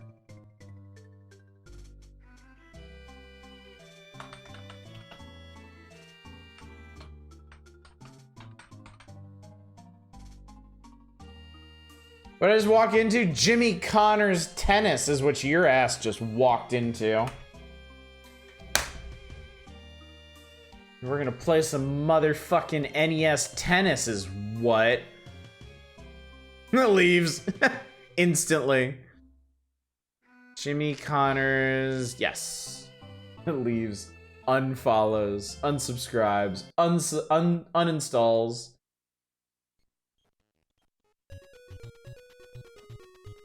That's him. That's him in the corner, chat. Dies. That's him. Oh my god, it's Jimmy Connors. Oh my god. Oh my god, chat. Chat's Jimmy Connors. Jimmy Connors.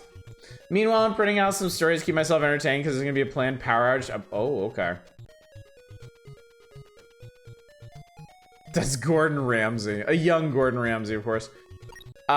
Music on, please. You weirdos. One player I would like to play. Did one set. Beginner. Idiot mode.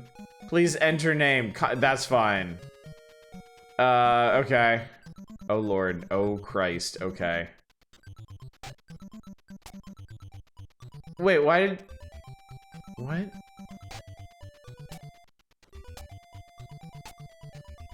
Ah, shit. I am not doing the name Jimmy Connors any favors right now.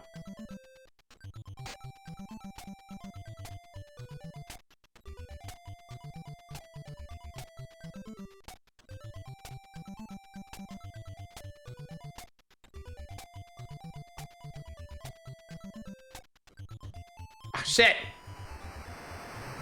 Game to computer. Holy Jesus Christ.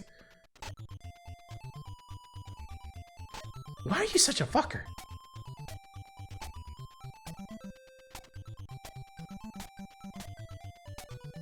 This is beginner?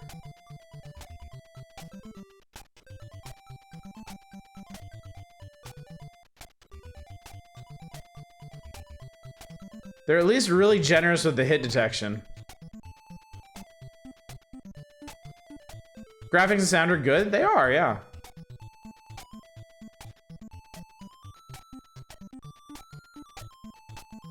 God damn it. Everyone in chat is an expert on that one sports ball game. Game to computer. Oh my god, I actually scored. I'm pro, they clown even harder. I gotta say, chat, this is actually one of the more engaging tennis games I've played.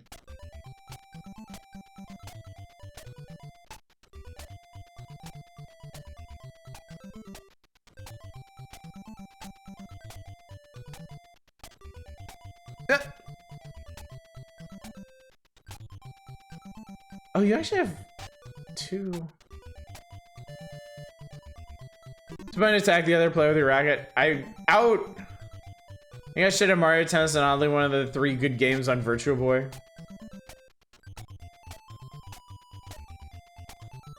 Fuck! Fuck!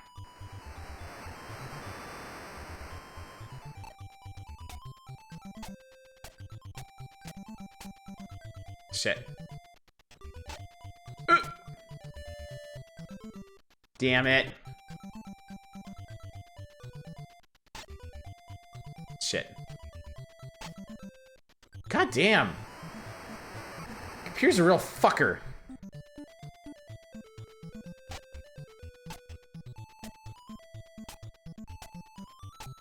Ah.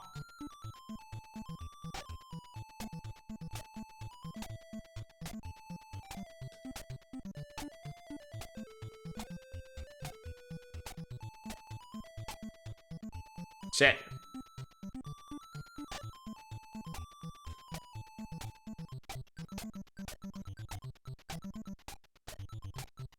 Ah.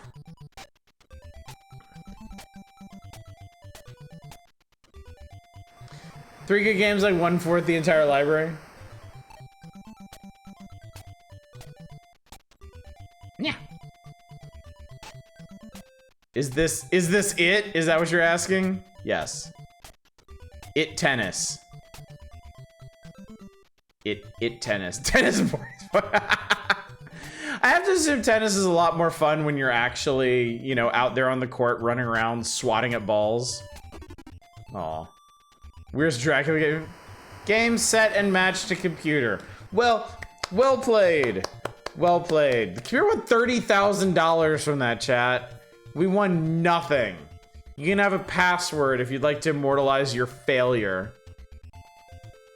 Zombies ate my referees. What's up, Drake Nell? Good to see you. All right, there's your goddamn Jimmy fucking Connors, whatever the shit. I hope you choke on it.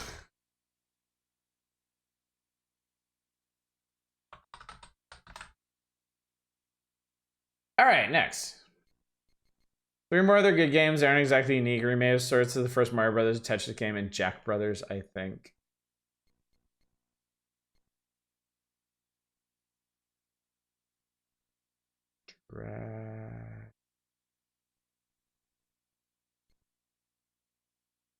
Oh, I always forget. It's not Dracula. Bram Stoker's Dracula.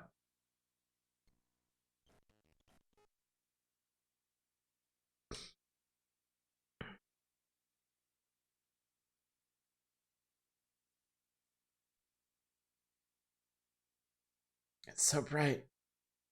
It's so bright.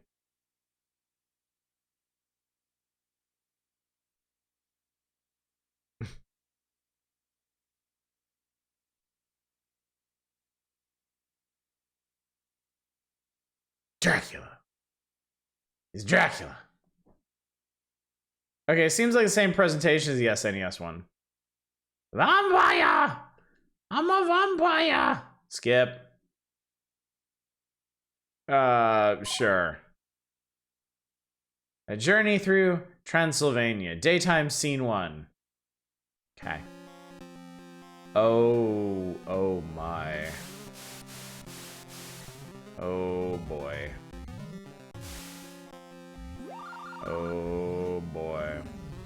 Play a game based on the movie Dracula Dead and Loving It with Leslie Nielsen, right?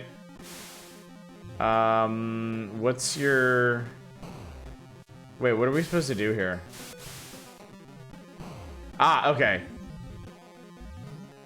His little flailing arms as he fell was pretty cute.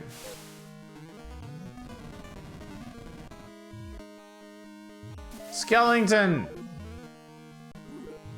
It was a horrible Skellington. What a horrible night to have a Skellington. Why are there trees down here? Where are we? What's going on? Does any of this matter? No, apparently not. Still have the towel, that's important. AVGN did this one? Well, that's a good sign, isn't it? Punch the fuck out of that skeleton.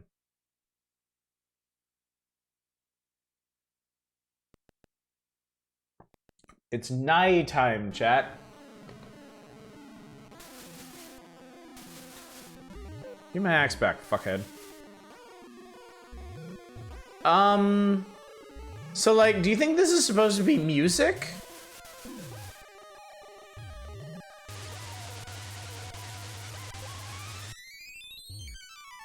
Also, you... Oh, there we go. Okay.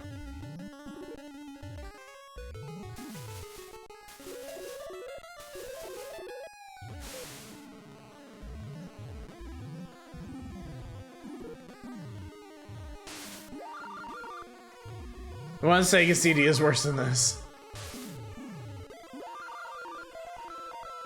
Wah! What is this, boss? Are we doing bosses? Oh, holy shit, that's wild. What the hell?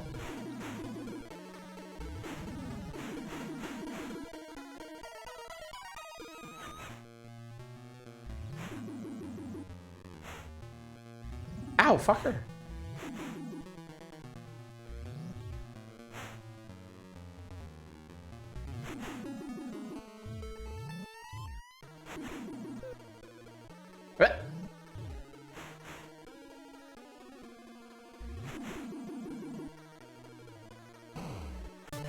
Hey, we did it.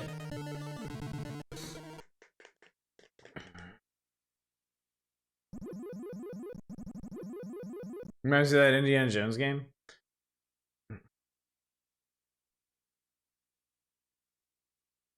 Scene 2, trapped in Castle Dracula.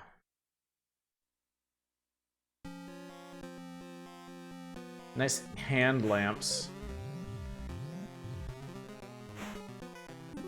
Haha. I got an alarm clock. This game must go for all 20 minutes. So they said 4 stages. I assume the separate scenes don't count as. So I guess there's like 4 stages, and there's like a nighttime and a daytime scene for each.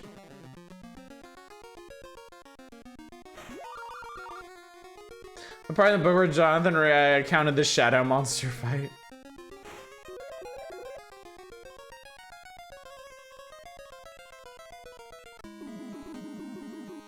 So I guess in a sense there's like 8 stages in this game, assuming there's two scenes for each.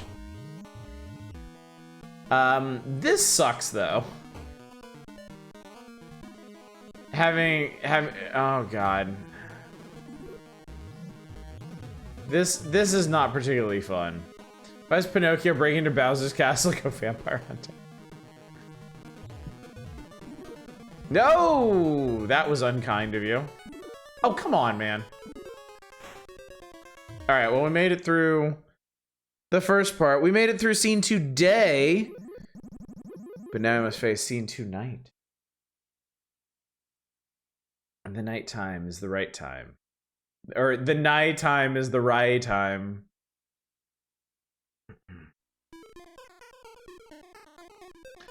I'm sorry, like, the nighttime levels have, like, the worst music imaginable.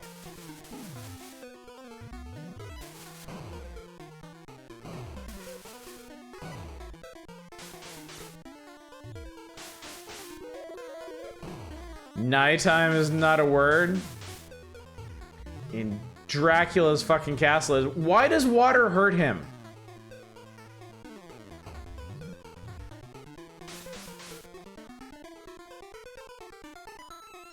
At least the NES version has the castle.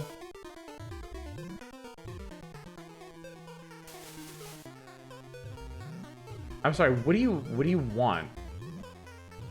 Like, what is your fucking problem here, game? That's so stupid. Let's have special floors you need to jump on X number of times to make them collapse so you can progress.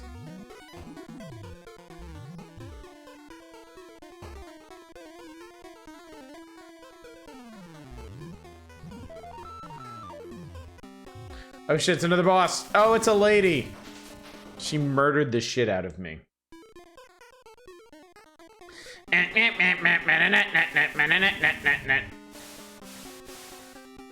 I don't know what I'm supposed to do.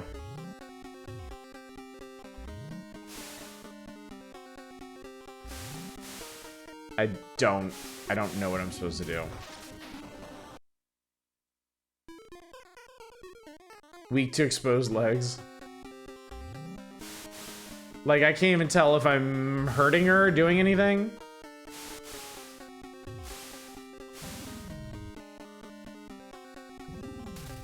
There's also an invisible wall there, so I can't go back into the hallways. Oh no, Keanu Reeves is dead. Sorry, chat. Sorry, chat. There can be no John Wick films now. Truly. Is this produced by Skunk? Maybe that's why it stinks!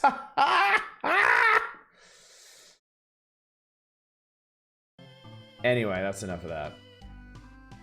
Quite enough. Turn the page! Alright, here we go. We got some Game Boy games to wrap up.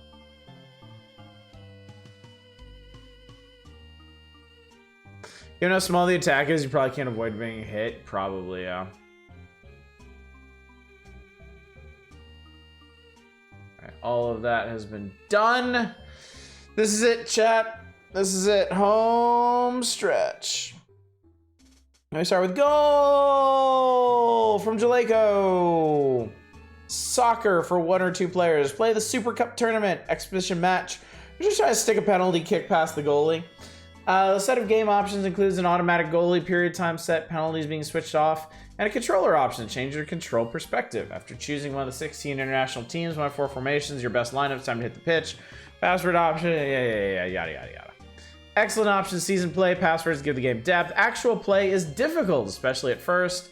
The graphics are minuscule when the screen switches to the blimp view on a high kick. Identifying your man on defense can be difficult. Yeah, the screenshots on this don't really give me any kind of faith. I believe they besmirched the Ali legacy. Oh boy. But first, Spider-Man 3. 3? How many Spider-Man games were there on the Game Boy? Invasion of the Spider Slayers. You're the Man of Silk, the Weaver of Webs, Spooderman. An infestation of mechanical spiders is spread across New York. This isn't the only problem. Crime is as rampant as ever, and Peter Parker must do his best to string up the criminals. In the 5 stages of this 3rd sequel for Game Boy, or actually it'd be 2nd sequel since it's Spider-Man 3, because the first one's it's not a sequel. Yeah, the number 2 is the 1st sequel. Number 3, chat, is that's the 2nd sequel. So it's, they really should have caught that. It's just one of those things that really, there's really no excuse for it. 2 extremely appropriate responses there. Spider-Man can run, jump, climb walls, clean ceilings, shoot aligned objects overhead, climb lines, swing from it, master all these skills, users, yada yada yada. Most fun in this game comes from mastering the special spider skills. Some of the boss characters look cool and can be difficult to defeat. Minus side. There's an awkward delay between the time you push the jump button and when Spider-Man actually leaps. Ooh, that sounds awful for a platformer. Enemy characters move too fast in comparison to the speed Spider-Man moves. Small character graphics. Blech. Spider Slayers with Alistair Smythe, yes. He was the Spider Slayer guy. Controls suck nuts. Alright, boxing. Specifically, Muhammad Ali's. Muhammad Ali has been called one of the greatest heavyweight boxers of all time. He was as skillful in the ring as he was controversial outside of it. In this Game Boy boxing simulation, play the role of Ali as he sets out to win the world title. The actual boxing is limited to one type of punch with the left or right fist and moving about the ring. Okay. You have the option to select fights last from 3 to 8 rounds, one exhibition fight, or a world title trail that takes you through a series of matchups. Password feature lets you rest up and down. With the management options is limited to a few fighters whom you can challenge early in your career. You also get to study their fighting styles. Good options like management training adds some depth to the title trail. Boxing moves and strategies are far too limited for a satisfying boxing experience. I mean, that's kiss of death right there. Yeah, button mash your way to boxing legend. You're gonna make a game about Muhammad Ali and only have like 2 punches in it? Really? Virgin Games, you fucking idiots. Tesserae. I have never heard of this game in my entire life. This board-type puzzle game has similarities to Go and Spot. See Spot Go? But varies considerably in the play. You begin with a board full of tiles. The tiles are divided into 3 types that represent how many tiles are placed on a given square. Tiles leap over other tiles in a move with the result that the tile is passed over and the leap will be removed from the board. Since tiles can be stacked 3 high, you may have to make multiple jumps. So it's like...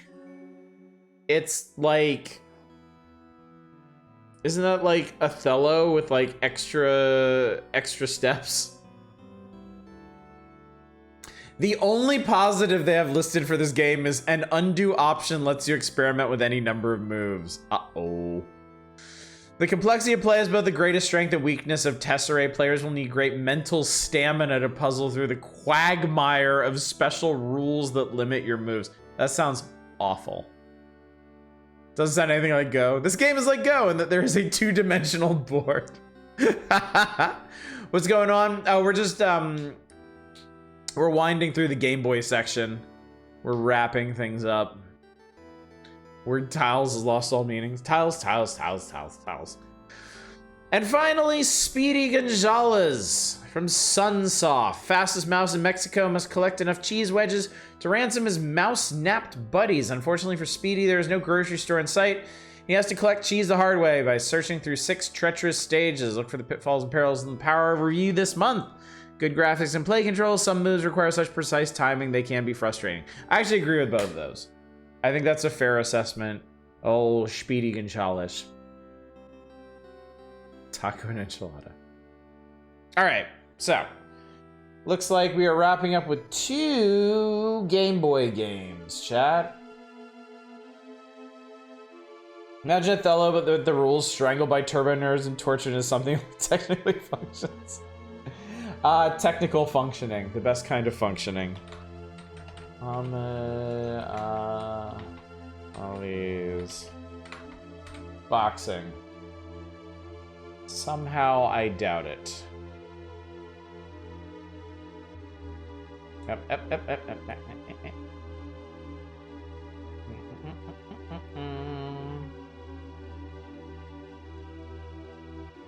Oh, I went too far. Hang on, chat. I went too far. We've gone too far, chat. This will never stand. This will never do.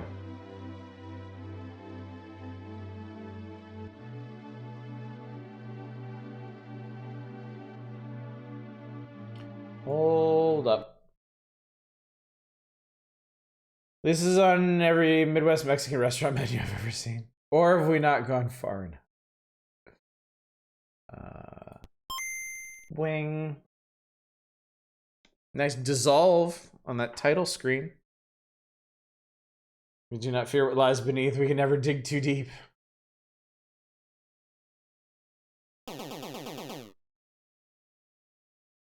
That was unnecessary. What do you present?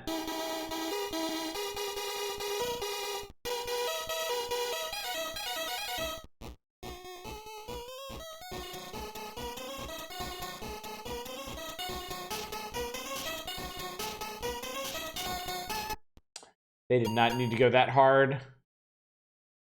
Wow, check out that animation. And that button mashing. This is a button mashing boxing game. Oh, this is gonna be great, chat. I'm very excited. You know what, fuck it. Let's do the world title trail. Let's do it. Let's do it. Let's do it. Let's do it. Select next opponent. Cell. Stormin' Norman. Yeah, let's do it. I said let's do it.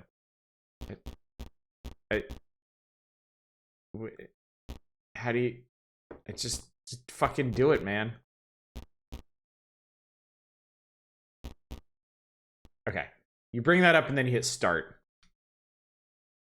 Stormin' Norman D. And it says floating butterfly and sting like a bee, then button mashing. Ding ding. Wow, look at the ring. That's really cool. All right, I'm on the right.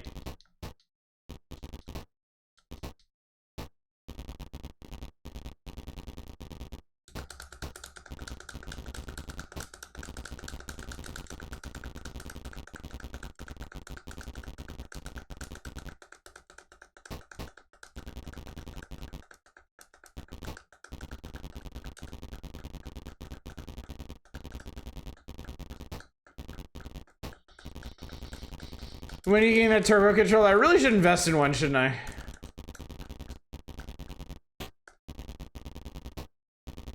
My POW is going down, isn't it?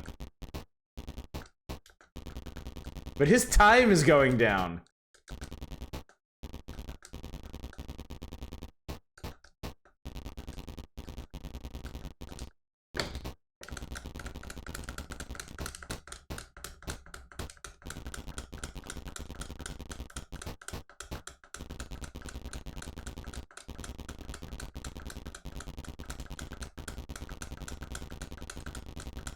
I feel like I'm really there.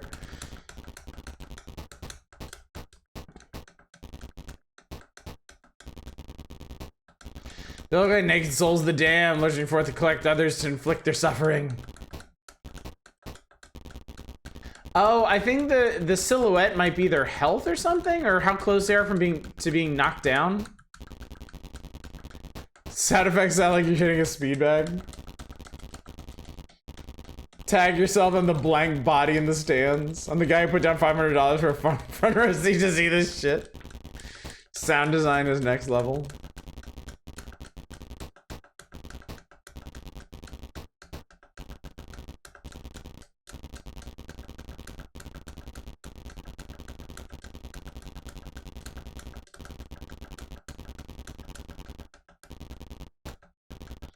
Why is the ring rotating around us when I'm not even moving? I remember the audience who feels like dying.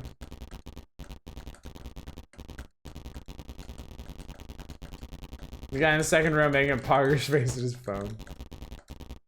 I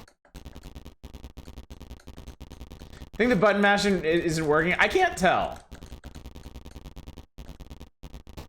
It does 0 damage to this guy's health, but he's slowly losing his will to live. Alright. Ah!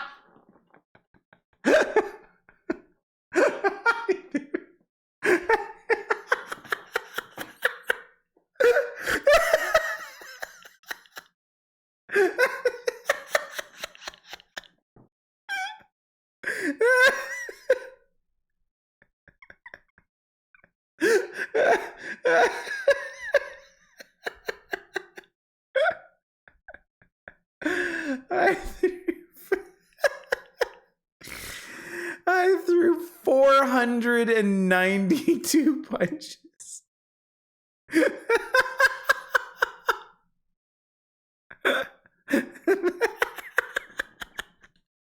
Imagine being the judges are to score this shit.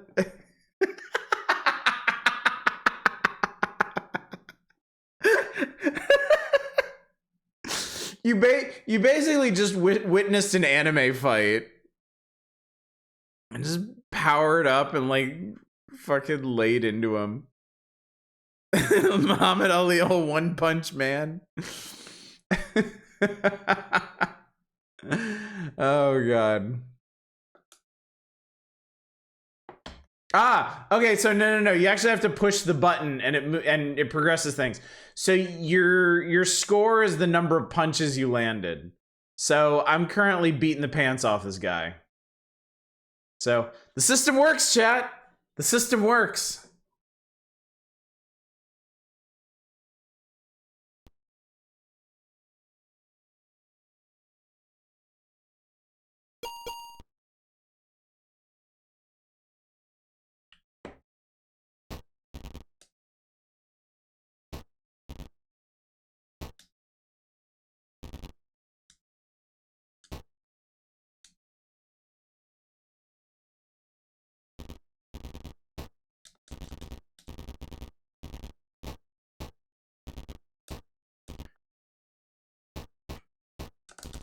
All right. I tried to be good. I tried to be good and it's not working. I tried to be a reasonable person.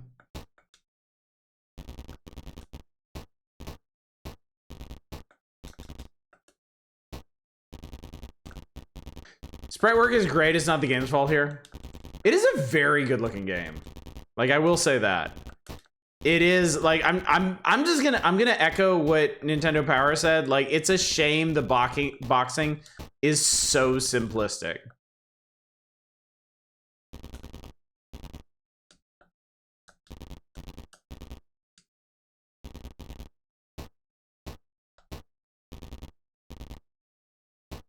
much as I make fun of the audience is good for the time.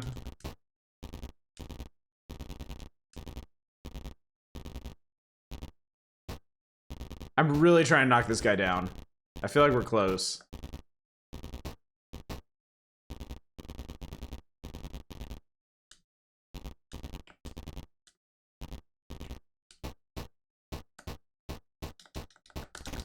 Hey, there we go.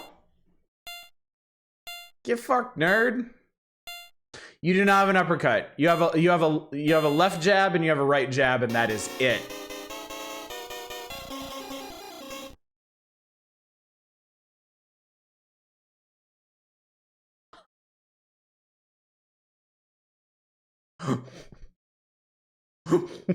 What the fuck? What the fuck?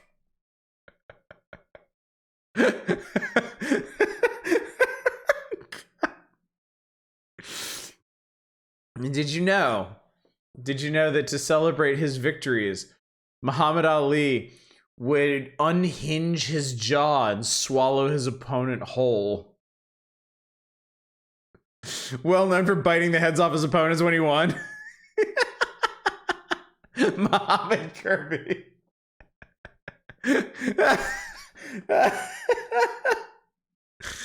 Oh my god. Fucking Eraserhead baby.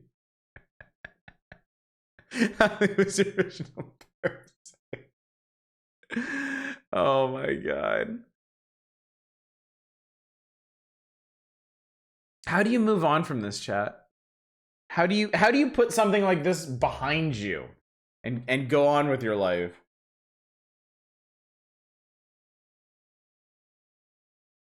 This is a game over screen for RPG Maker or bump table.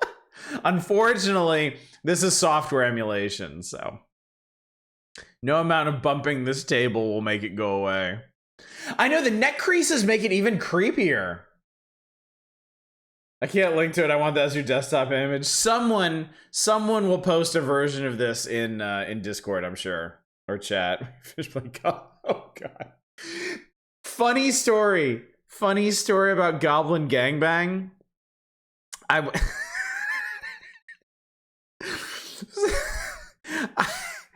I went into my curator page today to write a new curation, and the free copies I was offered of it were rescinded. So I think maybe the Goblin Gangbang developer was watching last night when it was like, all right, motherfucker. That's how it's gonna be.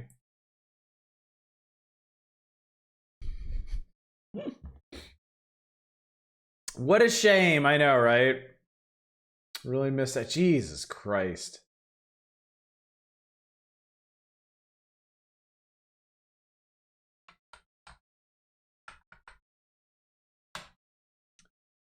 All right, hang on one sec.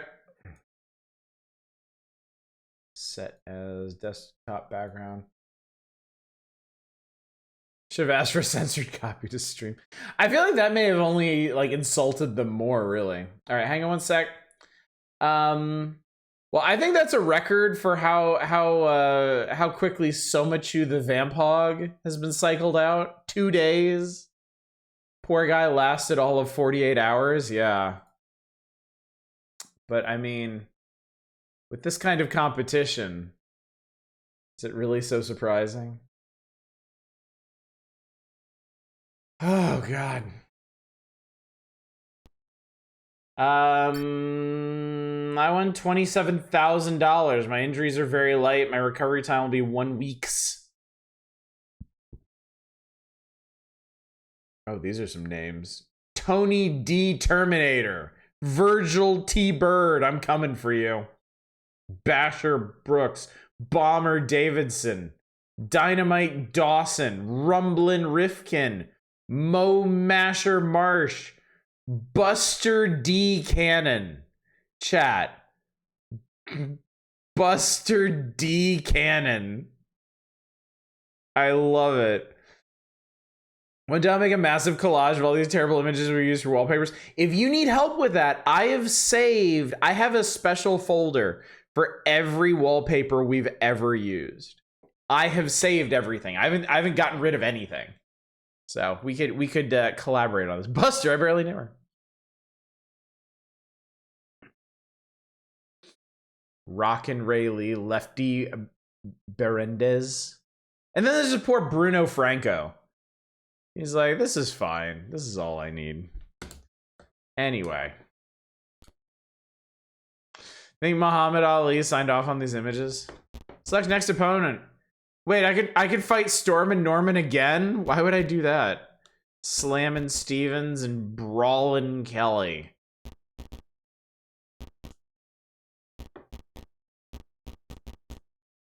Anyone watch Ali? I have, yeah. I have. It's amazing. I don't know what Cell is.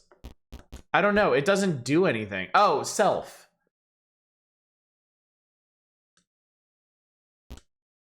It opens up yourself. So, anyway, I'm fine with this. I've had enough of this. No, you can't. I don't think you can fight yourself. That would be something. No, you can't. You can't. All right. Why are they having to fight lower card boxers? I don't know, dude. I don't know. And I'm not doing that again. So that's all the Muhammad Ali boxing I think I can stomach for one night. No, thank you. All right, let's try this other thingy thing. Yeah, we got what we needed from that one. Tesserae. Tesserae. This is a curious one.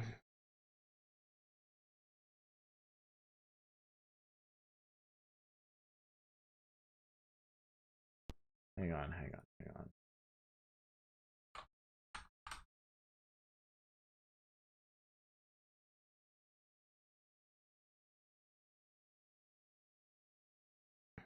Speeding Godal is still banned. It wasn't banned, no. I enjoyed it. I thought it was fine.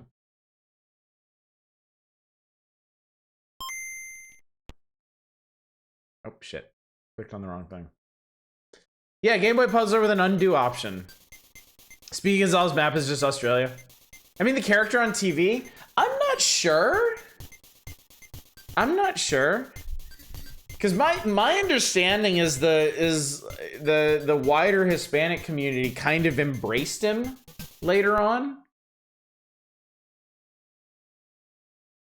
Beginner, go.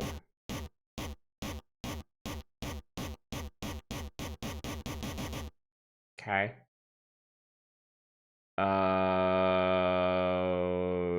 Real creepy one's Pepe Le Pew. Okay.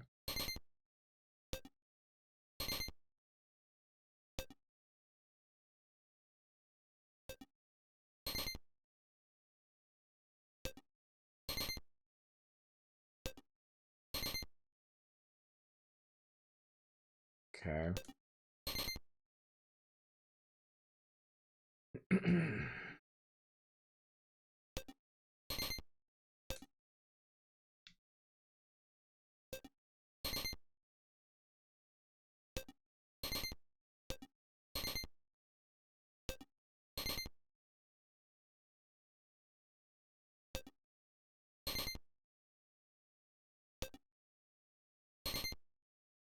What is this? It's called Tesserae. It's a puzzle game. I think it's basically Othello, but you can stack tiles.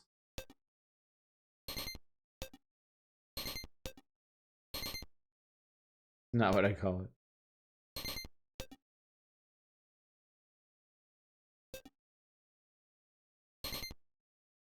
Speaking of Zelda's taken off the air from 1999 to 2002. I don't see anything recently.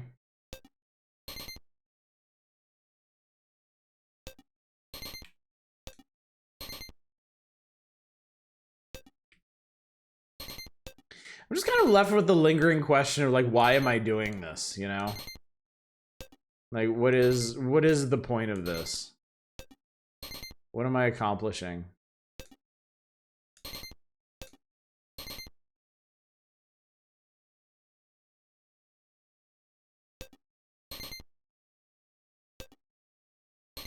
Someone paid 1,000 points for it.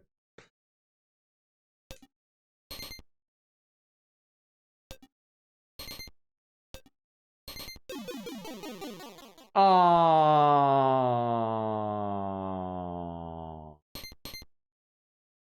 Puzzle games making someone sad, but that's a me issue. What's advanced, precious? Give me advanced. Oh, they start with stack tiles.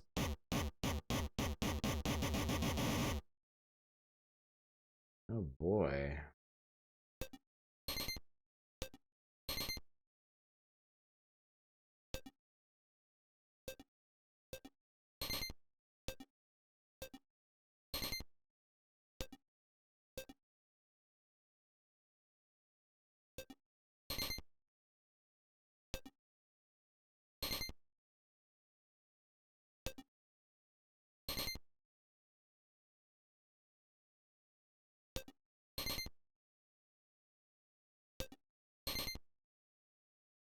I can't really think of a game I've played lately that I've cared about less than this.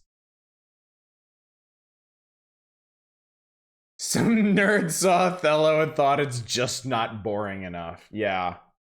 Yeah, it's, yeah.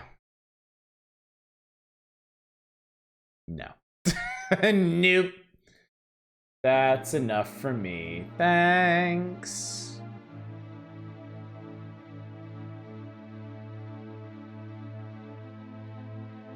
I can't believe they compared it to go. I can totally believe the uncultured fucks at Nintendo Power are like, oh, it's just like that Oriental game I've heard of. And no one was around to be like, the fuck, man. All right, chat, and with that, we've made it. We've come to the close. We've come to the closing pages of the magazine. We have faced to all the terrors that were enclosed in this particular issue. Yes, at least we're around now to call them uncultured fucks. At least we can catch up to history. So, okay, of the games that were featured in this issue, we played AVP, we played Dracula, we played Final Fight 2, we played First Samurai, we played Goof Troop, played Nigel Mansel twice, we played Street Fighter 2 Turbo, we played Super Aquatic Games, and we played Zombies Ate My Neighbors. The only SNES game we skipped was Super Baseball 2020. On NES, we played all of those, and on Game Boy, we played Boxing, Speedy, and Tesserae. So, we have actually experienced the vast majority of this issue. And boy howdy is that enough for me, I think. So let's see what wonders Pack Watch has in store for us. Let's see what's hovering on the periphery. What awaits us in the bright shining future of console games. Oh Christ. Okay.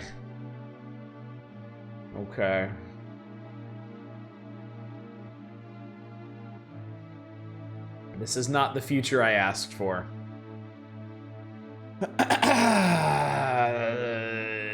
Clay Fighter was apparently a big deal. Clay Fighter was Plock and some other shit. Forget if Clay Fighter was good. I actually watched I think a Matt McMuscle's thing on the history of Clay Fighter. And apparently the first one was received pretty well. And then the other ones were a bit more contentious. Yeah, the story of Clay Fighter and how it came to be is pretty interesting as well. It was fun, broken as fuck, but fun. Clay Fighter 64, all I remember is Bunny Bash, Bunny Bash, Bunny Bash, Bunny Bash. Just when you thought the battles between Mortal Kombat and Street Fighter, oh my god. Oh, no, this is fine. This is fine. For the time, for August of 1993, this is fine, okay? They're not gazing back upon history already written from the year 2024. But for those of us living in the year 2024, the sentence just when you thought the battle was between Mortal Kombat and Street Fighter 2 Turbo, Interplay comes along with Clay Fighter is fucking hilarious. Clay Fighter 63 and a third was a video game, pretty oof in retrospect. I think that was what the Matt McMuscles video was focused on. Like, I got some of the background on the rest of the series, but like, it was basically a, like, how the fuck did this happen on that specific game? Oh, it stops playing immediately, levels of racial caricature. Yeah, I know. I am aware.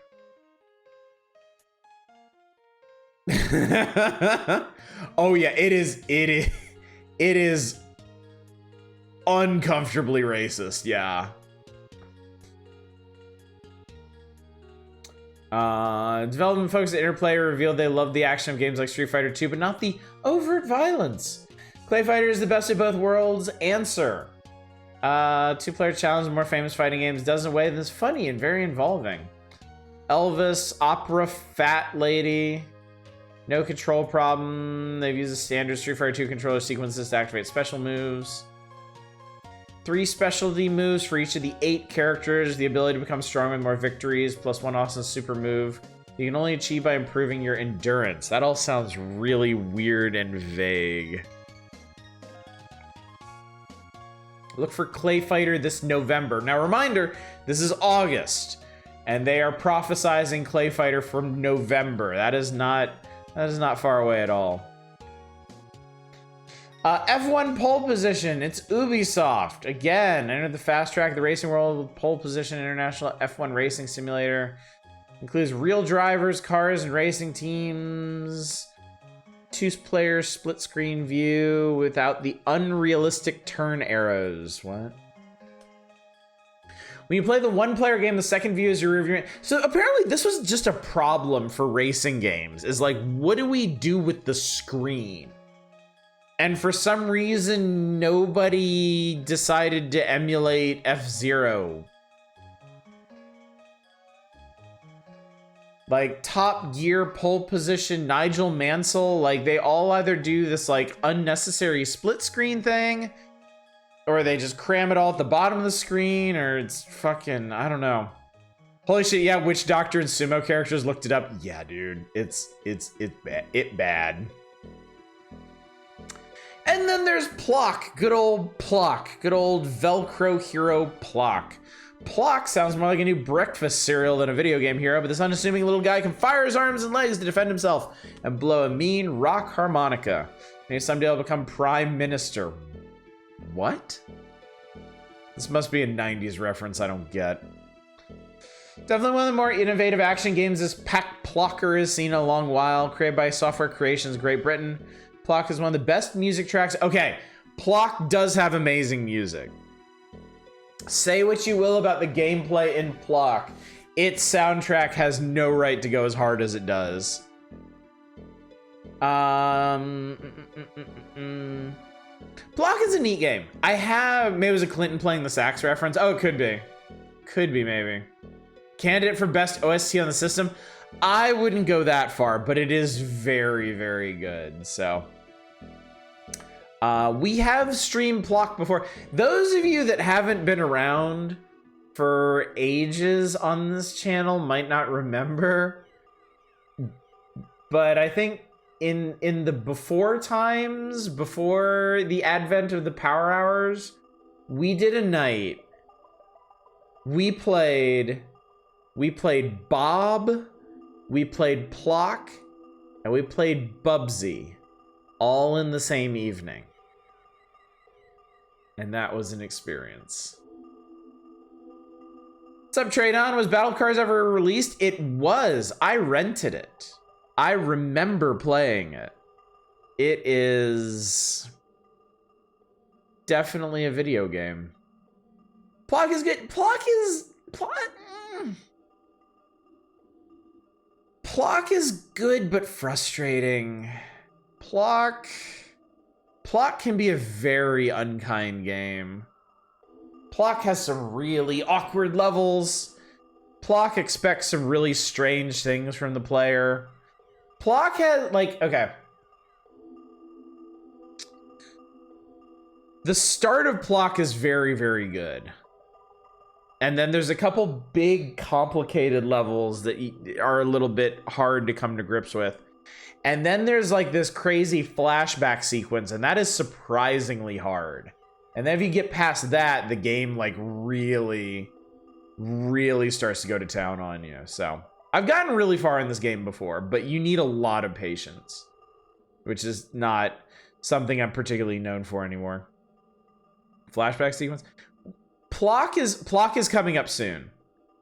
And we will like, even if somebody's going to request it, there's no doubt in my mind somebody's going to request it, and it is quite an experience. Yeah, you play it as Grandpa Plock, because you're trying to figure out what happened to his flag or his amulet. I can't remember which one. Maybe the amulet.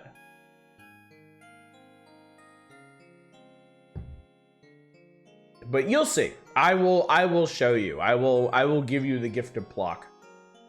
And there's battle cars from Namco. Let's talk speed. Nothing is faster than the Super NES car war. 9 futuristic race courses, compete alternately, high-speed demolition tourney, yada yada yada yada. Boss cars to defeat, 3 levels of difficulty. Expecting to ship around October. Gonna toss my arm straight into the request to game redeem? Yeah. Was there a narrative depth this Plock of all things have that necessitates flashbacks? No, it's actually really cool, Arcane. I actually really appreciate what they do with it. There is a surprising amount of story to it, yeah. Oh my. Oh my. Let's live down here. You know what Mega Man 4 on the Game Boy looks like, or you better. Quite an assortment of classics here, chat. Let's start with that perennial favorite, the Power Plug. The Power Plug from Tycho is the answer to this PAX watcher's dreams. Why? Who doesn't want to get plugged? It allows you to program special move controller sequences into one button. That means you can do Chun-Li's inverted hurricane kick or Guile's sonic boom with one push of a button. Even better, the thrash option on the Power Plug already has most of the Street Fighter II moves programmed into it. If you're into Mortal Kombat, that's no problem either. You can program the Power Plug to do special and final moves with a few simple commands. The Power Plug also helps on racing games. If you use the power steering option, this option makes steering smoother because it turns the car in smaller increments than the normal program. You know, if you had left requests open, I would have requested the Power Plug. I don't give a shit if you keep the points. It's the thought that counts, Eva. I certainly believe you. I have no doubt. There's Star Trek The Next Generation, which we've actually played a tiny bit of already. This will be coming up as a feature very soon, if I remember correctly. I would like to get into the Star Trek games on console are kind of hard to get into, you know? NES Star Trek, Game Boy Star Trek, not having it. Game Boy Next Generation is actually pretty fun, and we're kind of working our way through that piecemeal by passwords. This one seems like it should be really cool, but I don't know. I feel like it's gonna take some real effort to come to grips with. Sim Ant, we all know. I never had Sim Ant as a kid. I never even rented it. But we did have a night. Was it last year or the year before? Time has no meaning for me anymore. I can't remember when we did things. I guess it's a miracle I remember we did them at all. But we actually did. We actually streamed a full playthrough of Sim Ant. Where we took over the yard, we took over the house, we evicted the humans and the other ants. I still don't 100% understand what I'm doing in that game, but it is pretty neat. It is a neat one. And then there's Mega Man. Mega Man 6 is on the horizon, chat. From Mega Man to Mega Man 5, the Blue Bomber always has one consistent problem. He couldn't defy gravity. In Mega Man 6, Capcom corrects this robotic design flaw by giving Mega Man a jetpack. 8 new mechanical bosses. Capcom is also working on Rescue Rangers 2 for the NES this fall. I never played that one. Never played that one. Final Fantasy Legend 3, we have done a full playthrough of this. You can see it on our YouTube archive if you missed that. It's basically the third Saga game rebranded as Final Fantasy for the Western audience because Americans fucking love Final Fantasy. One of the great video game legends continues with the upcoming release of Final Fantasy Legend 3 for Game Boy this fall. Much like previous Final Fantasy games, controlling a party of 4 heroes, save the land using weapons and magic. Game is big and involving, probably the best of the Legend series so far. I would agree with that. It's interesting to me. When I was a kid, I had Legend 1, and I loved it, but I couldn't beat it. It was really, really hard, and it's a weird game, too. It's got a really weird vibe to it. Final Fantasy Legend 2, I liked it more. You had more options. The world was more creative. The story was neat. Never beat that one. Never. Like, I did eventually beat Legend 1, and I've beaten it a couple times. The only time I've ever beaten Legend 2 was on stream. That playthrough was the first time I ever beat that game. And then our stream of Final Fantasy Legend 3 was the first time I ever played it. And it's definitely a much more even RPG experience, which is funny because it's the least Saga of the Saga games. It's the Saga game that strays the closest to traditional RPG design.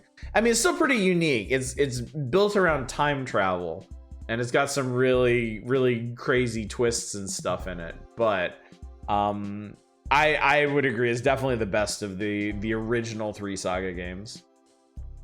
Don't think Kawazu is even on Saga 3. It doesn't feel like it. It definitely doesn't feel like it. Busy with Romancing Saga 1. Remember learning that Simman on the SNES is overly aggressive AI to the point where it's technically impossible to accomplish a win condition when playing above a certain... Oh, damn. Wow. And yes, Legend 1 is the one with the giant tower. Legend 1, well... I guess we should clarify. Legend 1 is the one with the 4 worlds connected by a giant tower. Each of the worlds is kind of ruled over by one of the what do you call them? Like the black turtle and the blue dragon and the white tiger and the red bird. I forget what you call them as a group. Anyway, Legend 2 is the one with many different worlds all connected by a tower, and you're finding little pieces of a statue called Magi. Anyway, the big difference there is more than 4 worlds. It's a lot of worlds, it's like 15 or 16, I think. And they get pretty wildly different. There's like a chocobo racing world, and there's a Japan world, and there's a Norse world, and there's a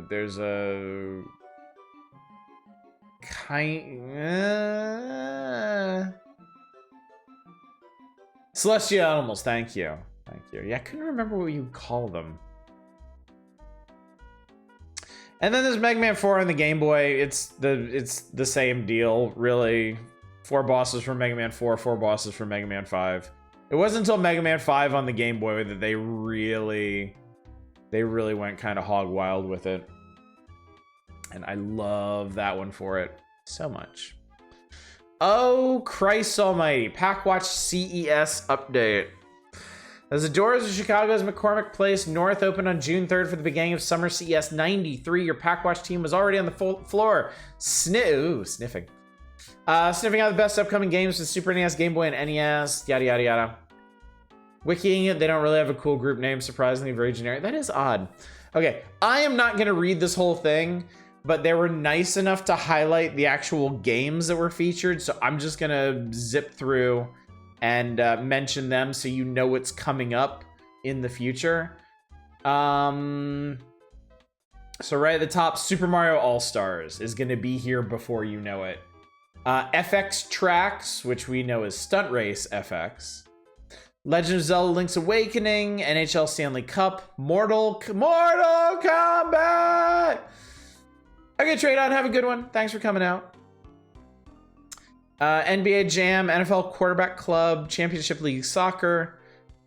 The Simpsons Itchy and Scratchy. And Itchy and Scratchy teed off for Game Boy. Interesting. Must have ruled being able to play Street Fighter 2 on such a giant screen. Yeah. Street Fighter 2 Turbo, Aladdin is coming up. Mega Man X is coming up. And Eye of the Beholder, an award-winning PC RPG, marks a new direction for Capcom. Interplay as Clay Fighter and Claymates, Rock and Roll Racing, and Lord of the Rings, a sprawling Middle-earth adventure with Super NES mouse compatibility. Looks intriguing. Sunsoft has Bugs Bunny Rabbit Rampage, Arrow the Acrobat, and World Heroes. Eva, if you're excited about something, I am not.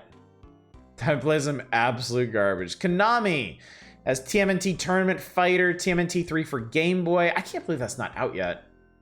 TMNT 3 for Game Boy is the interesting one. It's a Metroidvania, but with the toidles. Sunset Riders, Lethal Enforcers, Batman the Animated Series, Tiny Toon Adventures, Montana's Movie Madness. I don't remember that. Ocean has Jurassic Park, Dennis the Menace, Mr. Nuts. Ocean, what are you doing? Are you drunk? I think somebody needs to give them a ride home. Electronic Arts has Bulls vs. Suns, the NBA season, NHL Hockey 94. Oh, Christ. Now that Electronic Arts has purchased Origin, they'll be carrying on the great role-playing tradition with Runes of Virtue for the Super NES. Someone should adopt Arrow the Acrobat as their persona. He has... Oh, God.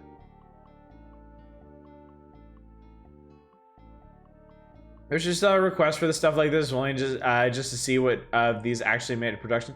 The ones that actually make it to production will show up in the magazine, so you don't need to worry about that. The biggest problem, if I open pages like this up to requests, we'd never finish this issue. We would still be on this issue a week from now, just trying to work through all the things y'all request off of here. Namco has Battle Cars, Pac-Man 2, Metal Marines. I always wanted to play Metal Marines. Miss Pac-Man, Sasuke 8 Hours, which is apparently an arcade motorcycle racing game, and Pack Attack. Pac-Man puzzler reminiscent of Tetris Dr. Mario. I think I remember that. So we punching a single guy, Muhammad Ali's boxing. JVC has Super Empire Strikes Back. Jaguar XJ2000 was displayed for the Super NES. 2-player split-screen racer. Okay. What do Muhammad Ali, RoboCop, Spot, Merlin, the Terminator, and Baloo the Bear all have in common? They all got terrible games. Jaguar the car. They're from Virgin Games. Cool Spot, Jungle Book, RoboCop versus Terminator. And Electro Brain has Legends of the Ring, Worldwide Soccer, Asterix the Gaul. I feel like maybe we didn't get that, but Europe did. Future Zone and the Adventures of Pinocchio for Game Boy. Oh, this is interesting. Future Zone, a Star Wars-like adventure reported on in our last CES review, is still in development, won't appear until the middle of 1994. So they started talking about it in 1992, and it won't arrive until 1994. Ouch. They've all been on Odyssey's desktop? Quite possibly. All right. Big time. Oh, God. See, it keeps going. There's 4 pages of this. This is like 100 fucking games. I can't open a request for something like this. This would be suicide. Okay, Flintstones, Lufia, Journey Home, Arcus Odyssey, PTO, Genghis Khan 2, Nobunaga's Ambition, Romance of the Three Kingdoms, Paladin's Quest, Seventh Saga, ActRaiser 2, Riddick Bow Boxing, Choplifter 3, Warriors of Rome 3, Popeye, Super Dodgeball, Plock, Super Off-Road, The Baja, Pro Quarterback, Bubsy, Brett Hull Hockey, Speed Racer, Pele, a soccer game featuring the legendary Brazilian star, Beauty and the Beast, Inspector Gadget, Super Bomberman, Star Trek The Next Generation, Obitus, Nigel Mansell's World Championship, Jeopardy Sports. Yeah, I'm not allowing this. Wheel of Fortune, F1 pole position, John Madden football, Mario's fucking time machine, Wing Commander, The Secret Missions, Captain America and the Avengers, Battleship, Championship Pool, Legend, Wizard of Oz, F1 ROC 2, Desert Sword, Pitfall, Harry the Mind Adventure, River Raid, Biometal, Alien vs. Predator, Lester the Unlikely, Rocky Mountain Sports, Rocky Rodent, Top Gear 2, First Samurai, G2, Sim Ant, SimCity 2000, Lawnmower Man, Sports Illustrated Football Baseball, Ren and Stimpy Show, Thomas the Tank Engine, Time Killer, Total Carnage, Operation Alien, Pink Panther, In Pink Goes to Hollywood, Andre Agassi Tennis, Steven Seagal. Wait, which is an action game starring Seagal, but not based on... They were gonna... What? They were gonna make a Steven Seagal video game? Just not based... Just not even a... Just Steven fucking Seagal? Lamborghini American Challenge, Cliffhanger, Last Action Hero, Firehawk, Artie Lightfoot, Fighter Stick SN, Time Slip, Lost Missions, Lock On, Might and Magic 3, Ultima the False Prophet, WCW Super Brawl Wrestling, Ultima Runes of Virtue 2. We're Back, Beethoven 2nd, I think those are movie tie-ins. Pro Sport Hockey, Super Bases Loaded 2, GP1 Striker, Home Improvement, Super Battle Tank 2, Turn and Burn, No Fly Zone, Redline, F1 Racer, Socks, I think is Socks the Cat Rocks the Hill, Wild West Quest, Fido, Dido, Monday Night Football, and Side Pocket. Christ. Jesus. Okay. The prototype exists? What the shit is this?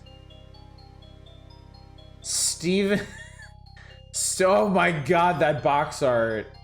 Everything about this is horrible. The final option.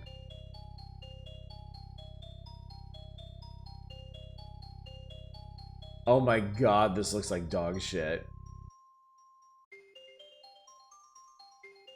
Oh my god, this looks terrible.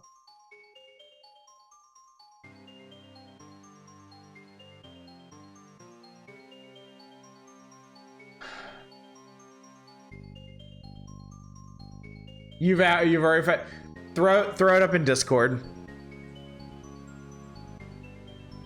Throw it up in Discord. We'll talk about it.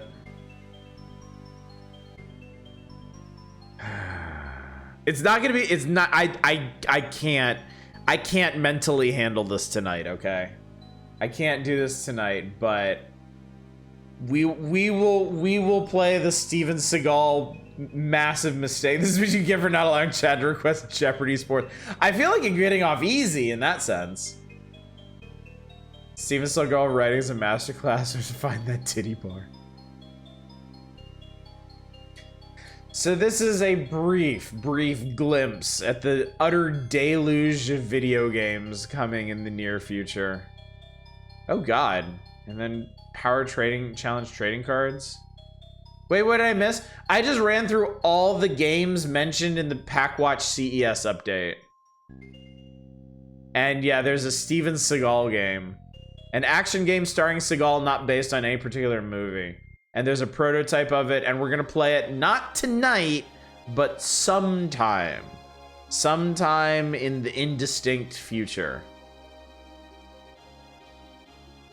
You want some coupons for Batman Returns or Tiny Toon Adventures 2 or King Dracula?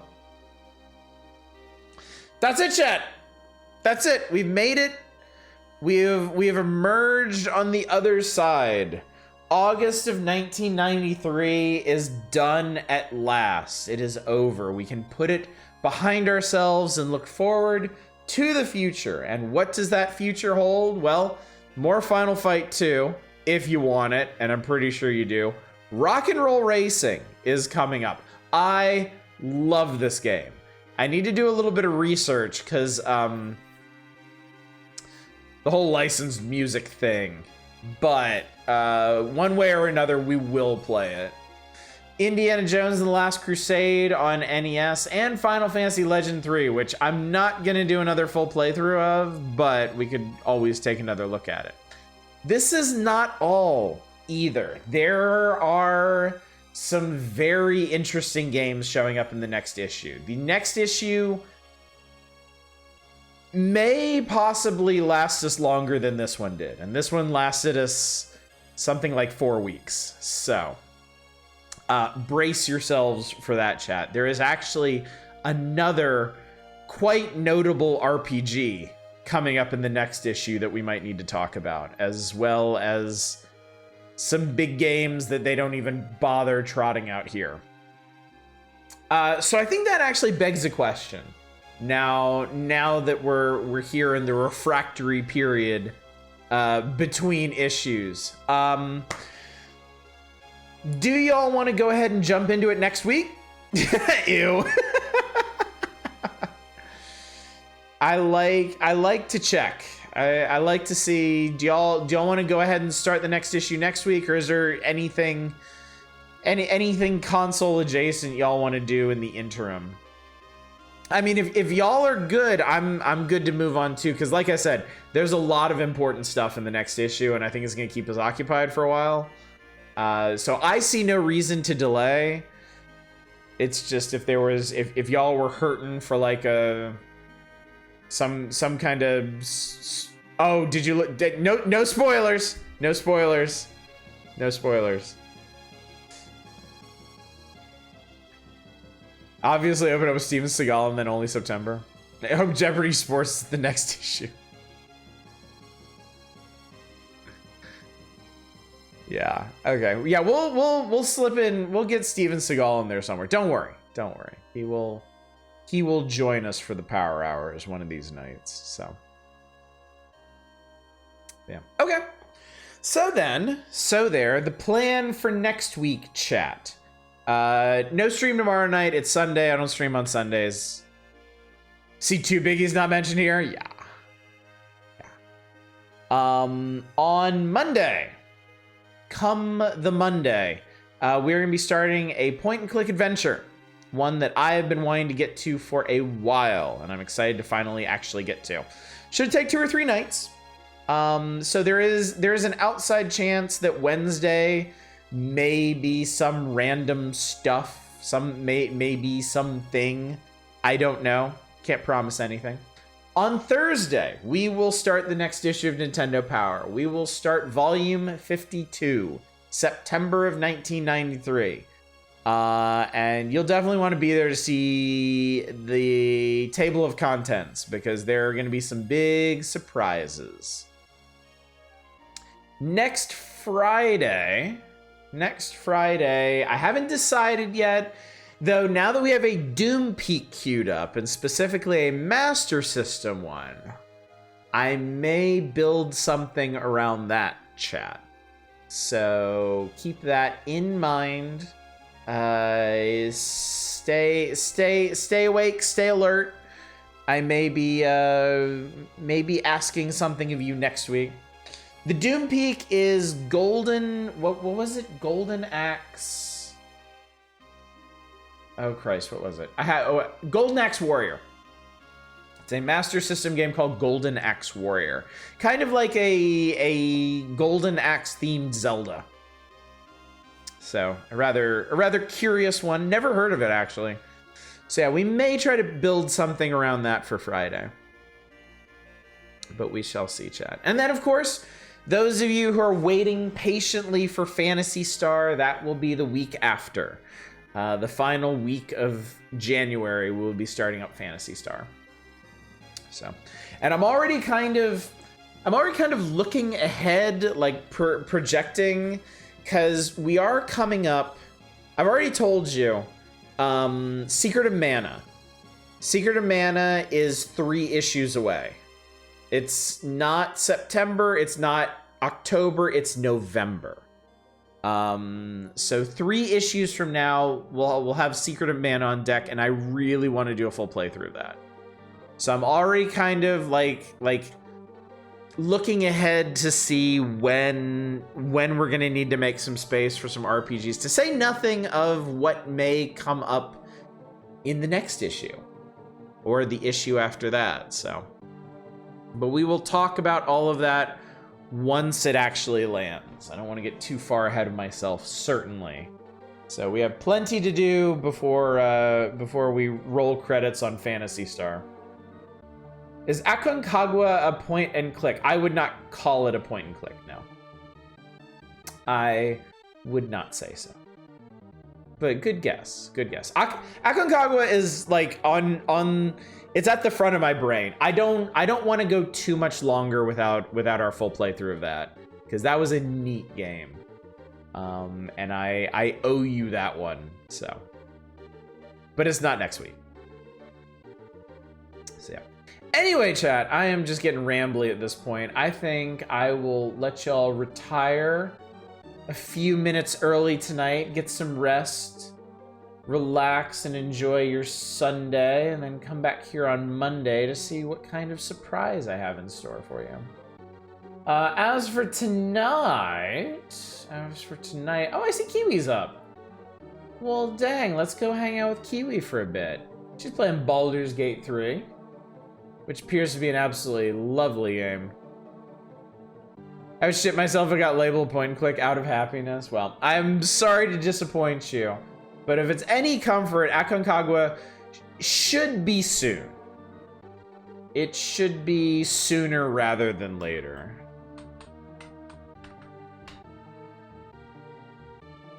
I don't want to make y'all wait too much longer on that. Hell, it might end up being the next thing we do after Phantasy Star. Again, no promises, but that's the kind of thinking. If I didn't have Aria of Sorrow and this other game that I really, really wanted to do, I probably would have gone ahead and stuck Aconcagua in here before Phantasy Star, but them's the breaks. Anyway, chat, thank you so much for coming out tonight. Thank you for helping me power our way through the final pages of volume 51 of Nintendo Power. It's been a good one. It's been a big one. Much bigger than I was expecting.